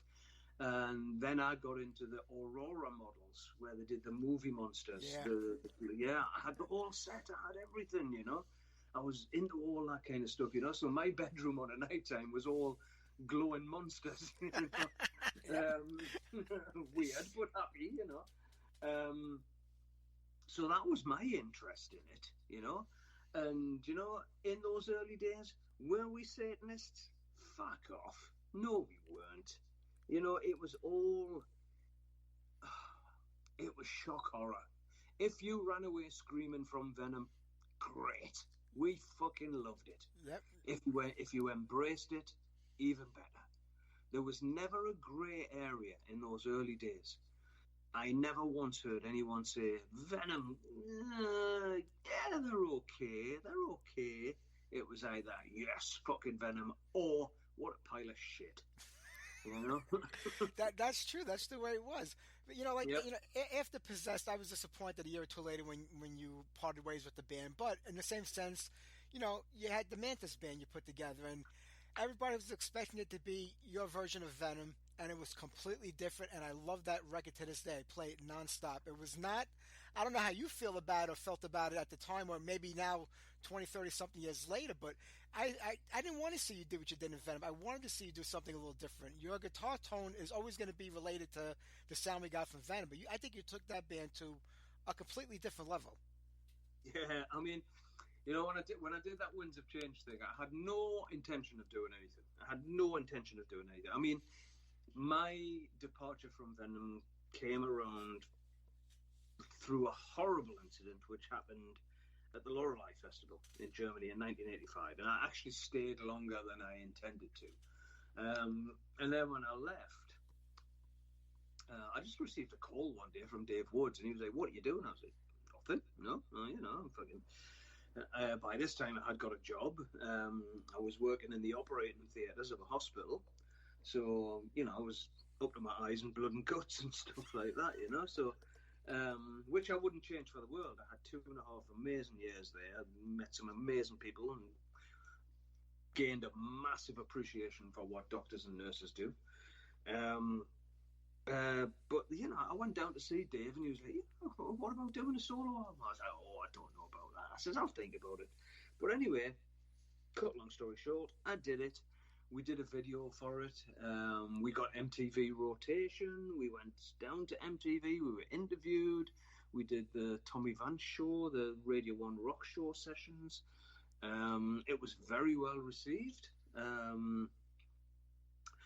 And my thought was, okay then, so, being in, I was the founder member of Venom. I wrote all that early stuff. My thought is always, if I'm looking at a wall and it's white and I want to change it, I'm not going to paint it fucking white again, am I? So I thought, right, let's have some fun with this. And that's exactly what we did. We just sort of turned the whole thing on its head and became a fucking, what looked like an 80s party band, and it was just great fun to do. It allowed me to explore some more melodic stuff, The thing is with me, I just love music. I love particularly anything which is guitar driven. You know, I love guitar music. You know, I loved fucking Roxy Music in the early days. You know, I mean, it's like there's a lot of stuff that I love. I mean, Level 42 from the 80s. You know, like this fucking hell, they've got some amazing stuff. Go West had one of the most insane guitarists with them. You know, it was all this synth pop, but then there was this unbelievable fucking guitarist. So any music is good music. I mean, yes, there's music that I'll turn off that I just can't connect with. I can't relate to. But I mean, you know, since the pandemic thing, you know, all musicians were looking at ways of generating income and stuff, you know, and I got pointed in the direction of Patreon. So I was like, oh, I don't know. But eventually, yeah, okay. So I opened a Patreon page, and 18 months down the line, I've now written 18 guitar instrumentals, which I hope to get released at some point. I'm working on a solo album, which is exploring my vocals as well. And it's basically heavy rock, because that's where I come from. Yeah. You know, I'm essentially musically, my musical growing up came probably 71 onwards. 70, 71, 72 onwards. Glam rock era, you know, T-Rex, Slade. They were my first favourites, you know. I mean, fucking loved Slade. Absolutely loved Slade, you know. Yeah, raucous rock and roll band from England, you know. T-Rex, Mark Bolan, fucking genius. And then the first single I ever bought was Seven Seas of Rhye by Queen. And I was always looking for something heavier and heavier. And that's how it all sort of came about, you know, and then discovering, you know, like Alice Cooper invaded the UK with Schools Out, and, you know, there was an outcry about this fucking maniac, you know, and it was like, I loved it, absolutely loved it. You know, and then just discovering all the classic rock bands. So, you know, the stuff on my musical hard drive where people would go, really? Is that you? You know, I've written so much diverse stuff over the years, but I'm the kind of person where I go into the studio, if I don't get these ideas out of my head, I'll go fucking crazy, you know, so I just record everything, you know, but if I know, you know, it's time to put the Venom head on, then, you know, You get into Venom that mode. Yeah, you've got to sort of get into that mode, you know. But yeah, like I say, I'm just a fan of guitar-driven music, you know. And you know, one thing that's surprised a lot of people is that I'm not familiar or that familiar with the bands that followed us and cited us as the influences. You know, like the Bathories and people like that. I've never heard a Bathory song in my life. Really, honestly, truly, I could not tell you one now if you played it to me and said, who's this? I wouldn't have a clue. You know, for me, you know, there's two bands today who are at the top of the black metal tree. Just for me personally. This is my personal opinion. That's Behemoth and Demagogia. You know, anything pre that, anything before that, I have no clue. I really, really don't. It just never followed, you know, the scene that happened after us, and I never got into it, you know. Yeah. And partly in the early days it was by choice, because I didn't want any external influences getting into my head other than what I already had, Sure. which was Sabbath, Priest, Kiss. Now, one of the massive influences that I've got to fucking pay homage to, and I discovered this as I was writing the book. I bought an album by a three-piece band, and when I got it home, I was lucky enough to find that it was translucent green vinyl. I was like, wow, didn't realize that. And that album was Overkill, Motorhead. And that album probably did more for my early songwriting than any other album. Fast Eddie's rhythm parts. Listen to Fast Eddie's rhythm parts and listen to some of the early Venom stuff. You know, subconsciously that went in. I mean, we used to play No Class, you know, as a four-piece when Clive Archer was still in the band. We played No Class. and all those double stops, that bam, bam, bam, bam, that is so prevalent in Venom songs, in my songwriting. Still use them to this day. Anybody who's out there who's a guitarist and knows what a double stop is, there you go. It's basically the fifth in the octave of a power chord. Yeah.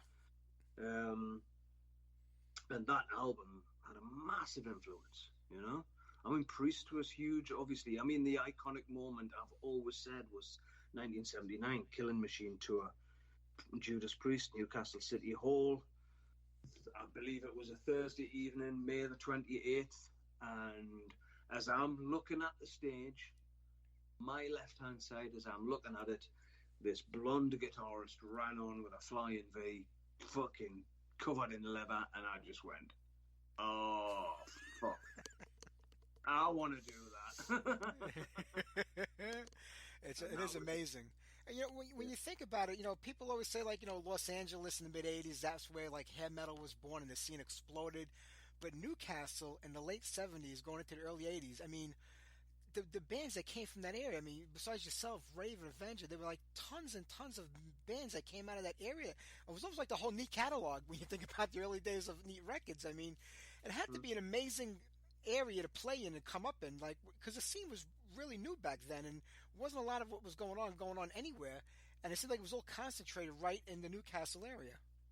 Do you know what it is? In those sort of early 80s, late 70s, early to mid 80s, I would say, the metal and rock scene in Newcastle was just unprecedented. I mean, it was incredible.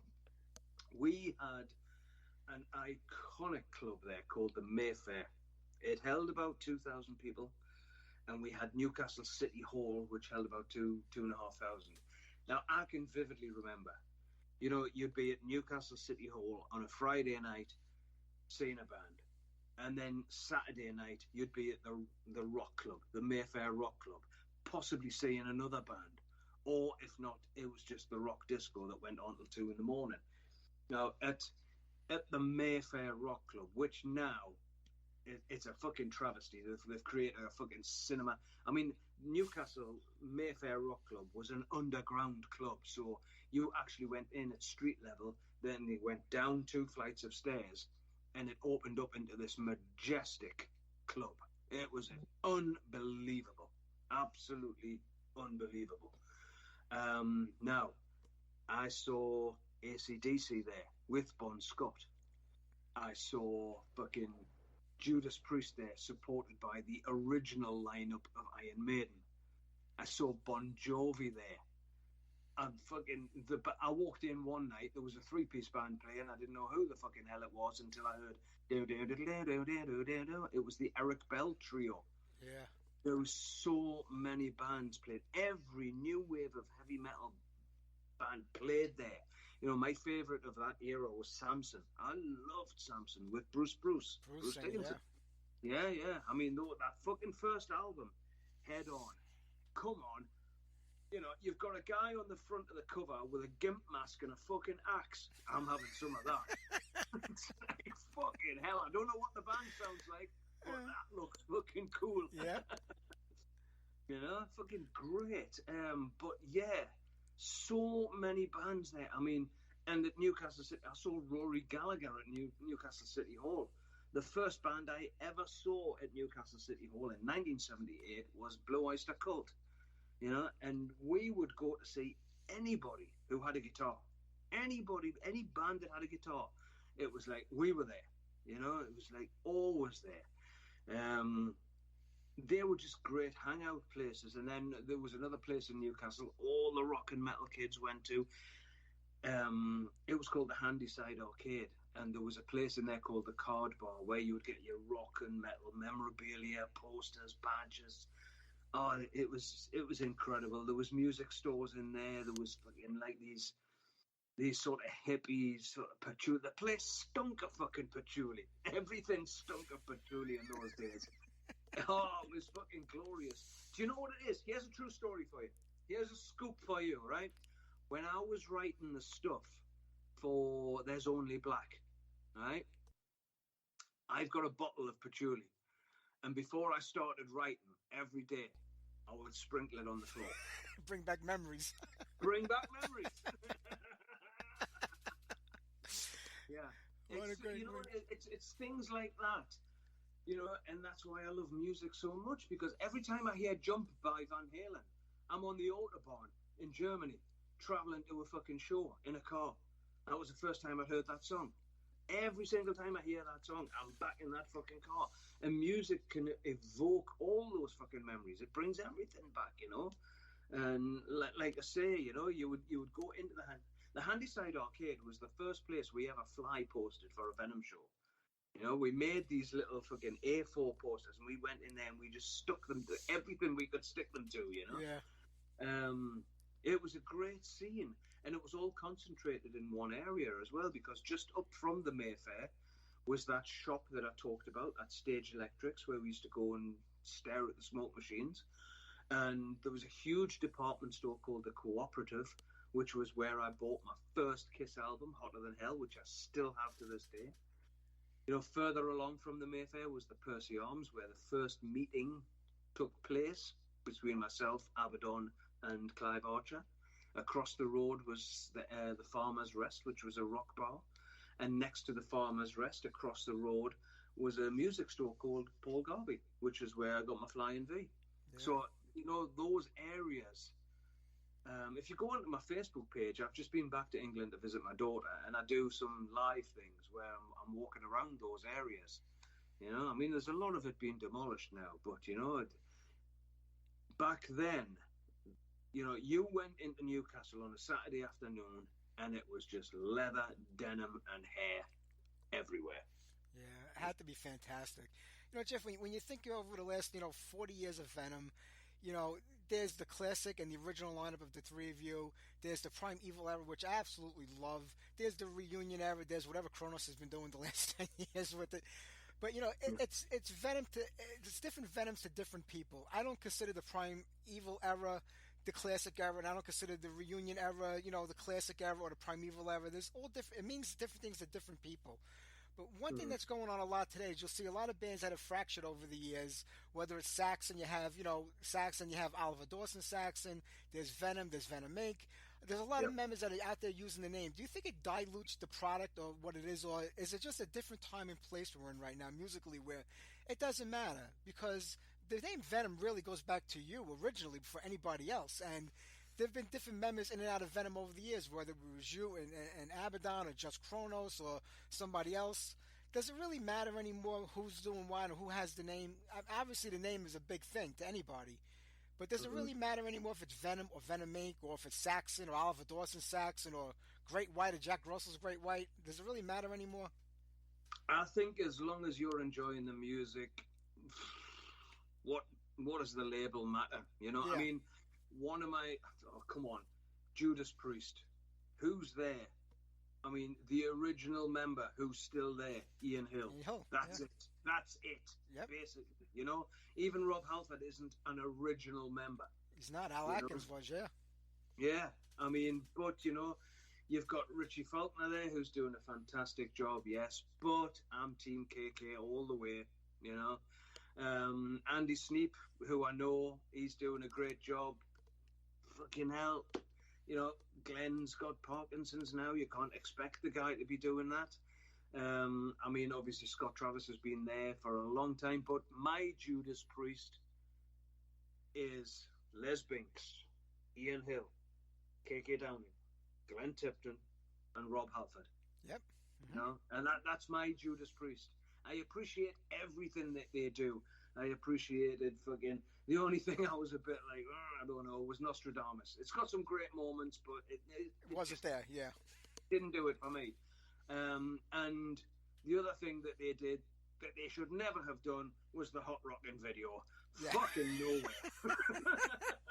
But let's be honest, the mid-'80s, everybody was look at Ozzy. Ozzy was coming out with the sequins on and the long gowns, the robes, and everybody tried to cash in on that hair metal bandwagon. Celtic Frost, one of the heaviest bands after you guys in that era, they did the same thing too. They just, I as a fan, I would get mad, like, that's not the band I fell in love with, that's not the band I know. Then you realize, it is a business, and if you want to stay relevant and make it, years later they probably all regretted it, but at the time, you kind of have to do what you got to do to stay relevant. Oh God, yeah. I mean, Conrad told me that when he went to the States and he was doing his Kronos band, I think they did a thing with Celtic Frost. And when they hit the stage, the audience was shouting, "Thrash gone glam, thrash gone glam." It was like, oh shit. I appreciate, Tom fucking hell, he's an innovator, he's fucking great, But, looking at again, getting back to the bigger acts, Kiss, it's like, I'm lucky to have seen Kiss in every guise that they've been in, Yeah. And I mean, my first experience of Kiss was probably with Vinnie Vincent. And, Bruce Kulick then came into the band, Eric Carr. I've seen all those guys, even now up to this day, Tommy Thayer and Eric Singer in the band. But I saw the original lineup when they did that whole reunion thing, 96, 97, whenever it was. Yeah. And there was just something magical about Ace Frehley walking on stage with Paul Stanley and Gene Simmons and Peter Crispin behind the kit. Now, my Kiss, and, I've got an Ace Frehley tattoo on my arm. And, if I ever meet the guy, I'll have his signature tattooed beside it. But my Kiss is 73, 74, 75, fucking those old black and white fucking grainy shots of them. And those, I mean, fucking hell, I would have loved to have been around in those days when they were just breaking through, when Paul Stanley himself said they were a dangerous rock and roll band. Then they became the Ringland Brothers. It was like, I remember seeing this interview with Paul Stanley where he said he looked out of a dressing room window one day, and the venue was sold out, a huge arena. It was probably in the late 70s or something, the Love Gun Destroyer period, wherever it was. But he said, I was watching families walking in, and it was like, wow. But this is what sustains the industry, and I've always said, the fans, no matter who you are, the fans are the lifeblood, the oxygen, and the engine of the music industry. It's not the fucking corporate fucking record labels. It's not the magazines. It's not the venues, the promoters, the management, anything like that. It is the fans. Now, can you imagine, and I'm going to get to a point in a minute, if you imagine that every person on this planet, all of a sudden, okay, we can't afford luxury items. Music and musicians and concerts and CDs are luxury items. What are you going to do? Are you going to feed your baby, or are you going to buy the latest fucking CD? Yeah. Now, I know there's a lot of people that go, I'll buy the latest CD. Bullshit, right? Now, if everybody stopped supporting music, then the musicians, we don't exist. So it's fan driven. They are the most important parts of the music industry. And yes, I know there was a fucking pandemic, and I know it was a fucking microscopic fucking organism that you can't even see, which brought the planet to its knees. Mm-hmm. But look at what happened to the music industry, the entertainment industry. It crippled it, yeah. Crippled it, absolutely, because the people couldn't go to the venues. Now, I remember seeing a photograph of a venue, and I think it was Destruction that played. And the restrictions had just all opened up in Germany. Now, I might be wrong, but I'm sure it was Destruction. But what I do remember was the capacity of this venue was 1,500. It was sold out on 300 tickets because of the restrictions, and everybody being put into a box 2 meters from the other person. 300 people. You can't sustain that. No. And again is where you get back to, the music industry is like anything else. It runs on fucking money. It's the same as Walmart. It runs on money. If nobody went into Walmart for the next 6 months and bought nothing, it would collapse. You know, it doesn't have that it doesn't have that power to sustain itself, and it's the same with us. You know, so that's what I always say. It's the fans who are the most important part. You know, Gene Simmons coined it beautifully when he said, "You guys are the bosses. We just work here." Yeah, that's great. Yeah, it's true. So fucking true. So fucking true. Yeah. You know, I think with the whole pandemic the last couple of years, you know, the bands got hurt. You know, everybody in the music business, and you know, from the record label owners to the club promoters to everybody felt it. And I think now all those people saying, all right, you know, Venom Inc., I'll catch them the next time they come. It's no big deal. Oh, I'll see that band the next time around. I think they realize it now. And they're going out again. They're going back to the clubs. They're going back to the shows. They're buying the records again because they realize after those 2 years what they missed. And God forbid it ever happens again. And look, we're all getting older. We're not going to live forever. And you have to do it now. I mean, the month that you guys are coming here in October, within the same 10 days, Accept is playing. You guys are playing. Raven is playing. Everybody's back. And each of these, and the tickets are selling like crazy right now because people want to get out again and live life and enjoy this music that you guys create. And that's a good thing, I think, finally, that people are coming back around again saying, I'm not going to miss them when they come to town this time. Yeah, well, I sincerely hope so. I mean, yeah, I know there's going to be a lot of tours going out there. And at the end of the day, it's just competition. That's the way we've got to look at it. You know, we walk down the high street and how many cafes will be there selling coffee? You know, they're all in competition with each other. So it's the same with the bands. Everybody's getting back out there. You know, we want to do it. You know, I've seen there's been a few bands who gave up during the pandemic. You know, it was like we can't sustain ourselves anymore. It's like, that's it, goodbye. You know, but I think you're absolutely right. You know, people want to get out there and enjoy themselves again because if this fucking shit's going to happen again, then, you know, let's have a good time until it does. That's right, you know. You know, Jeff, you think about it, you and Tony, the Demolition Man, who's been on my show a dozen times. I love talking to Tony. You guys have been together longer than most married couples, I think. I mean, it goes back to the primeval era.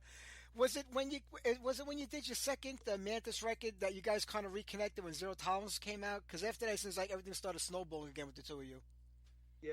I mean, the first time he ever went on stage with me was when I did the video for Deceiver. Okay.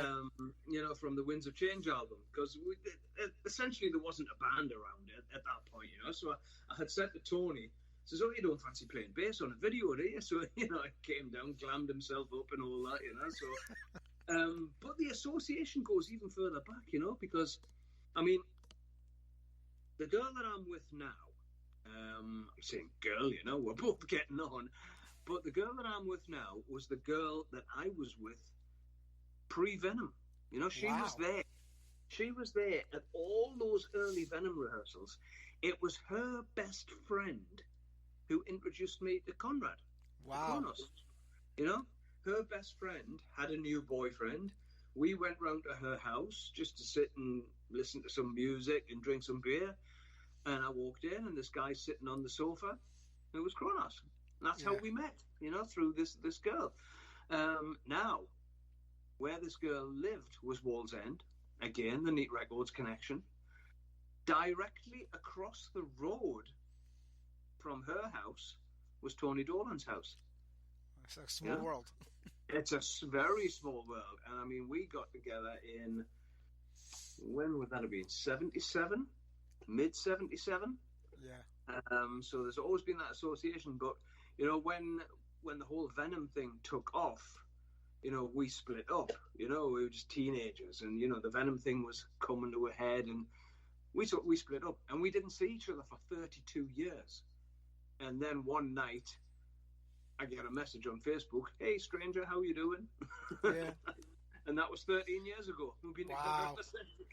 You talk about fate. I mean, you know, all these things. It's like the stars align from the 70s till now. It's unbelievable. Yeah. I totally. There's been, you know, writing this book and looking back on things and checking and referencing, and there's been too many things to call coincidence.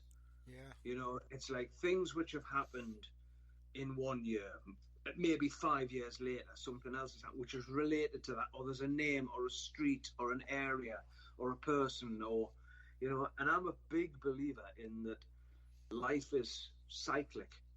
You know, everything comes around again. Everything comes, you know, fashion. Look at the fashion industry. You know, fucking everything comes around again. All of a sudden, people are wearing miniskirts and flares again. It's like, fucking hell, where did that come from? I thought that shit died in the 70s. Oh, no, Yep. it's hip again. It's you back. know, it's like, it's back, you know. Look what happened with the darkness, right? Yeah. Right at the right time. You talk about stars aligning. Fucking hell, the darkness were huge in England. Yep. They were massive. You know, I believe in a thing called love. You could not escape that fucking song. Yeah, and it was a bit ironic that the band who were on before Venom Inc. at Alcatraz were the Darkness. Darkness. It is amazing. But, you know, with your book, I mean, you think we're going to get it this year? Is it maybe sometime next year? And realistically, I think it's going to be sometime next year. You know, I keep saying that. I say, oh, yeah, it's going to be next year. Oh, it's going to be next year. But I didn't realize what a huge undertaking writing a book is. It's far more complex than doing an album, let's put it that way. But the thing is, I made the decision that I didn't want to have a ghostwriter. I didn't want to have anybody writing for me, because the book is written in the way that I would have a conversation with someone, and it's not written in chronological order either, because I know what I'm like when I get excited about talking about something. You know, I'll be going down the main road, and then all of a sudden there's a little road on the left. I go, ooh, ooh, ooh, and I go down that road. I'll always come back to the subject, but and that's the way I've written the book. So there's a lot of sort of anecdotes and just memories and things like that. And yeah, there's stories in there, and it's not just. I mean, obviously the Venom thing is the biggest part of the book, but I mean, you know, there's one of the hardest chapters to write has been about, you know, the heart attack, and there's other things that I'm writing about, you know, about my parents, and you know, there's a couple of things in the book from my teenage years where people will go, oh fuck, I didn't realize that. Yeah. You know, because nobody knows. But you know, I'm at that age now where it's like, hey, you know, you might as well know the real me, and you know, it's nothing bad. Let's put it that way. You know, there's nothing fucking monstrously bad about, you know, what I've just said. It's just something that happened to me. But there's a lot. I've said this quite a few times. There's a lot of people probably won't like what they read. You know, because I'm being brutally honest about it. And I keep saying that in the book. I'm just saying, look, you know, if there's a part of it where I actually say, you know, if you want, you know, everything to be rosy in the world of Venom, and, you know, your favorite member of the band rules the kingdom, it's like, well, they say the truth hurts. So you better load up on painkillers and fucking Band-Aid, because this is going to hurt like a motherfucker. Oh, man.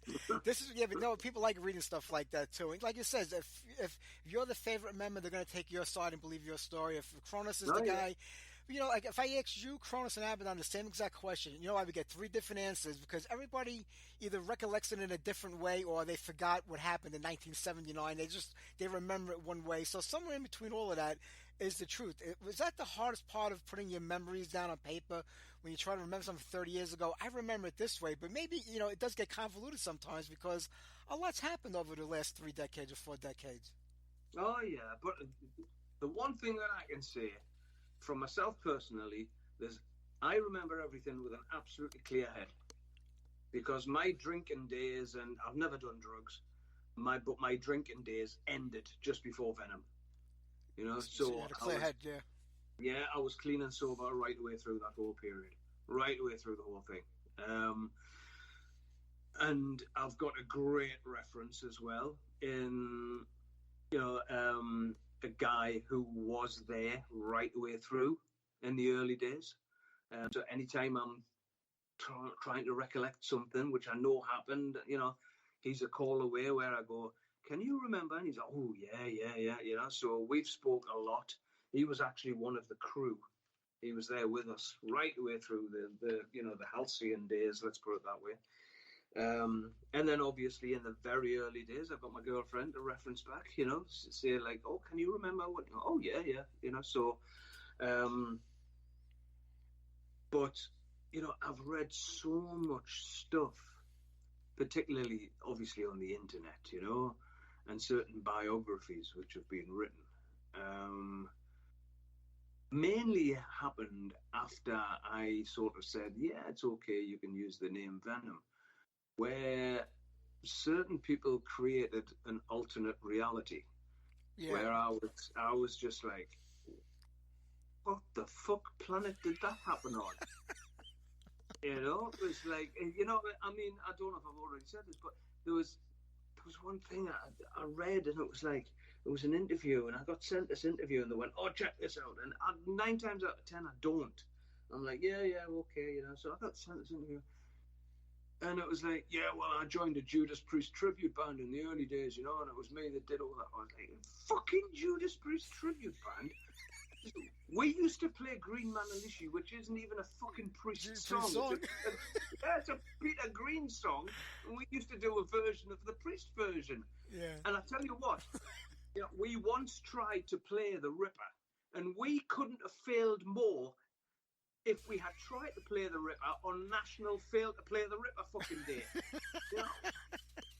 We made a fucking abortion of it. Judas Priest cover band? Fucking hell. What a noise.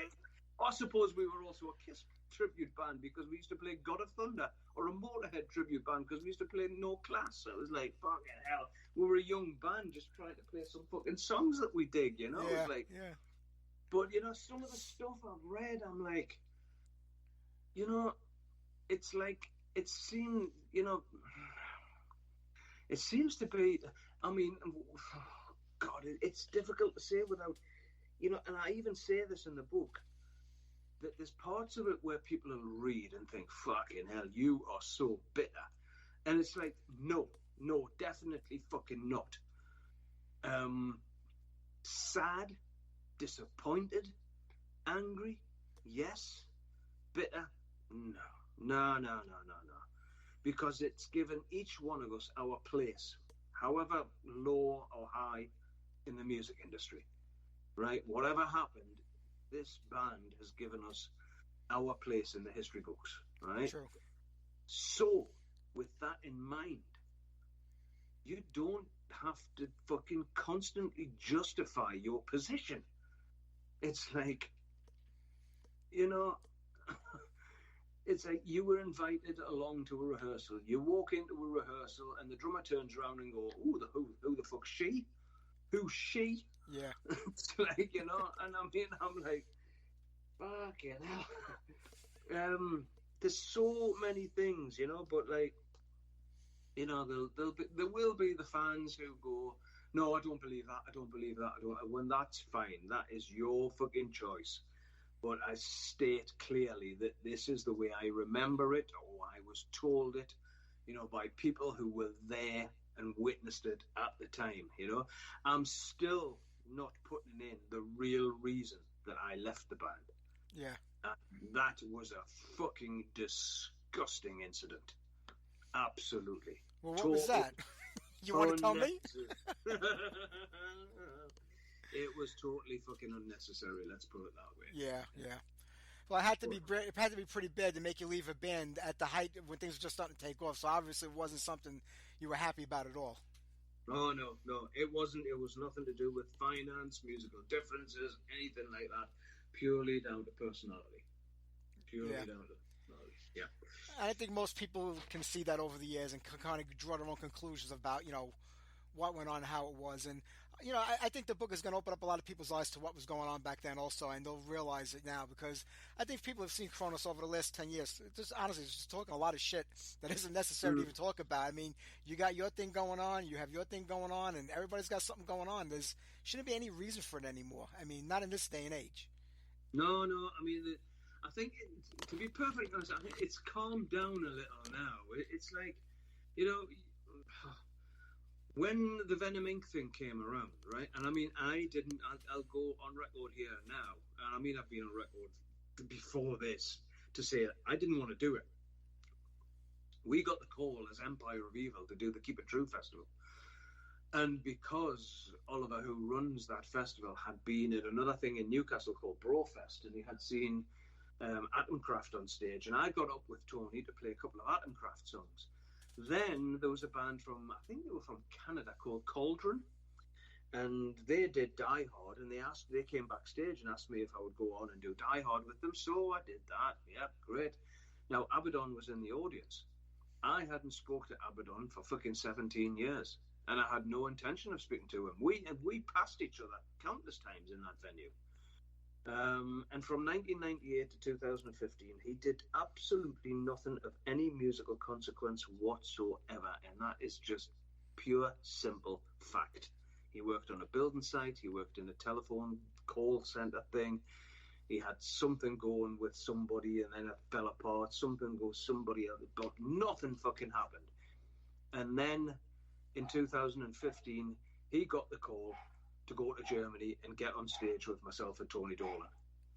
And I was like, no, I'm not doing it. Blah, blah, blah, blah. Anyway, Tony persuaded me to do it. We did it. And, that's why we're here today. Yeah. But, he went from zero to hero yet again. True. It's like, it's like the old-time boxer who's been the world champion, and then he just fucking drinks for the rest of his life. And then all of a sudden he's given another shot at the title. So what does he do? He drinks and he smokes and he fucking doesn't train. And he goes in the ring and gets his fucking head kicked in. Well done. Yeah. And I'm sad to have to say this, but that's basically what happened. Yeah. Yeah.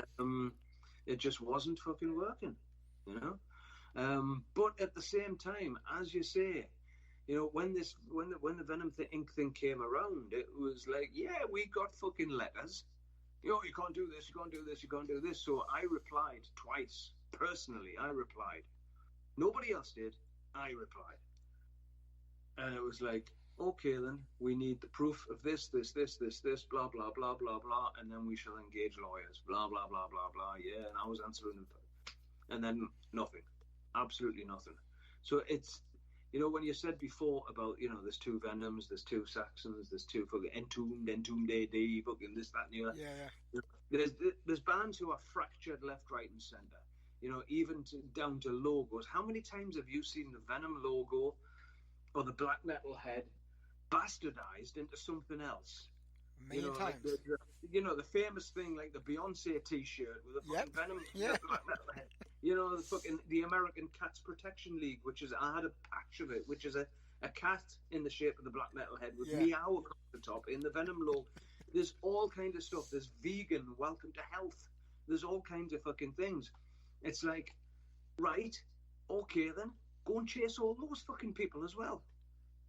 It's like, if you're concerned about the fucking guy who got you into the band in the first place, then surely you should be concerned about these other people who are just blatantly ripping off the fucking designs and stuff. So I think it's come to the point now where it's just a case of you do what you are doing, and good luck to you. Good luck to you. There you go. Off your trot. Do your thing with your band, and we shall do the same. There you go. So if you want to go and see Venom, great. If you want to go and see Venom Inc., great. If you want to go and see both bands, even better. There you go.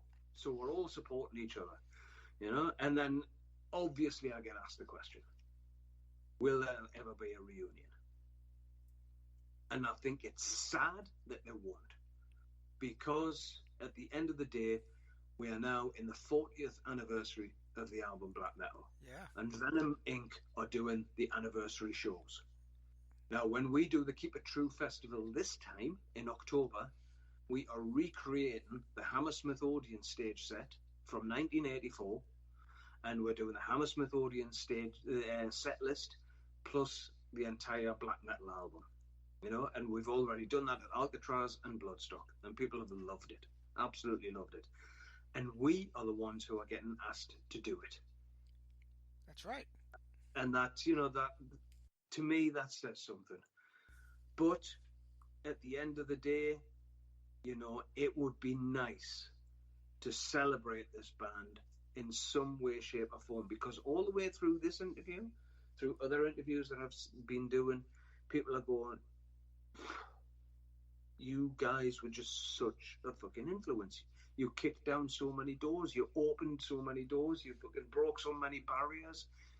It was like, and then it's fractured, and no, we don't like each other.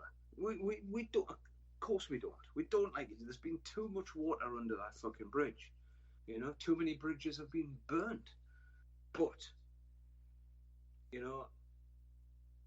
why can't, every fucking member who's been part of this fucking circus, just fucking, for one celebration, just do it, I don't see why we can't, You're right. Maybe one day will happen. You never know. You can never say never in this business, but Venom Inc. is out there doing it, and that's all that matters. We were talking so long, I think I ran out of money on Skype. But I'm gonna wrap it up, Jeff, because the show's only 2 hours long. We were talking for an hour and a half. So, but just as honestly, Mike, it's been a pleasure. It's been brilliant. Absolute great interview. Loved it. Absolutely loved it. It's been my pleasure, Jeff. Being such a big fan for all these decades, I can't wait to see you. You're going to be in New York October 27th at the Grammys. It's my birthday. I'm going to be there. But more important, the new Venom Inc. album, There's Only Black, Nuclear Blast Records, one of the best labels out there, September 23rd. This is going to blow people away. I haven't caught some of the clips that have been up on YouTube of some of the songs. When they hear this whole record, it's going to blow them out of the water. And I'm looking forward to the book. And we'll do it again when the book comes out and I read it. We'll go over the whole book. Yeah, absolutely. Yeah, got to do it. That sounds great, Jeff. You have a great night. I know it's later where you are. Enjoy your night over there, and I'll see you next month in New York City. Okay. Cheers, my friend. Take care, my friend. Bye-bye. See you soon. Bye-bye. Bye-bye.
right, classic Venom, Countess Battery. Before that, brand new Venom Inc. Come to Me. The album comes out this week.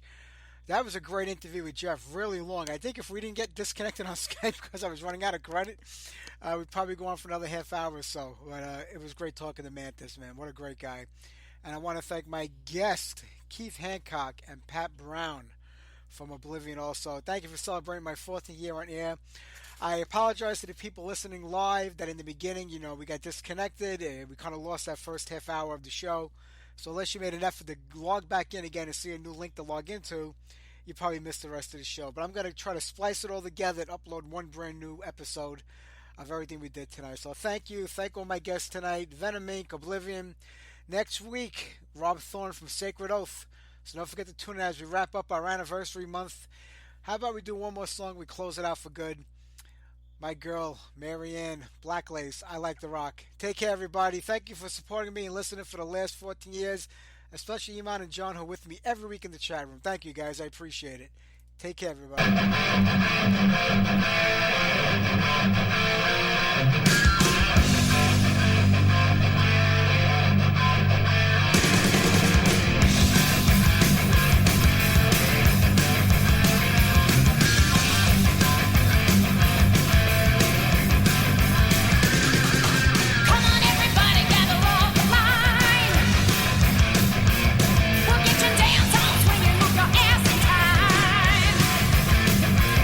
We're gonna take you all the way to the top tonight.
Staten Island, Krispy Kreme is opening its first local shop. Join me, Crystal Rosas, for the grand opening September 20th, along with Z100 and the Krispy Kreme family at the new Krispy Kreme shop, 2643 Richmond Avenue at Staten Island Mall. Losing steam lately? If you've noticed a decrease in energy, sex drive, or focus, and can't seem to get rid of those love handles, it could be low testosterone.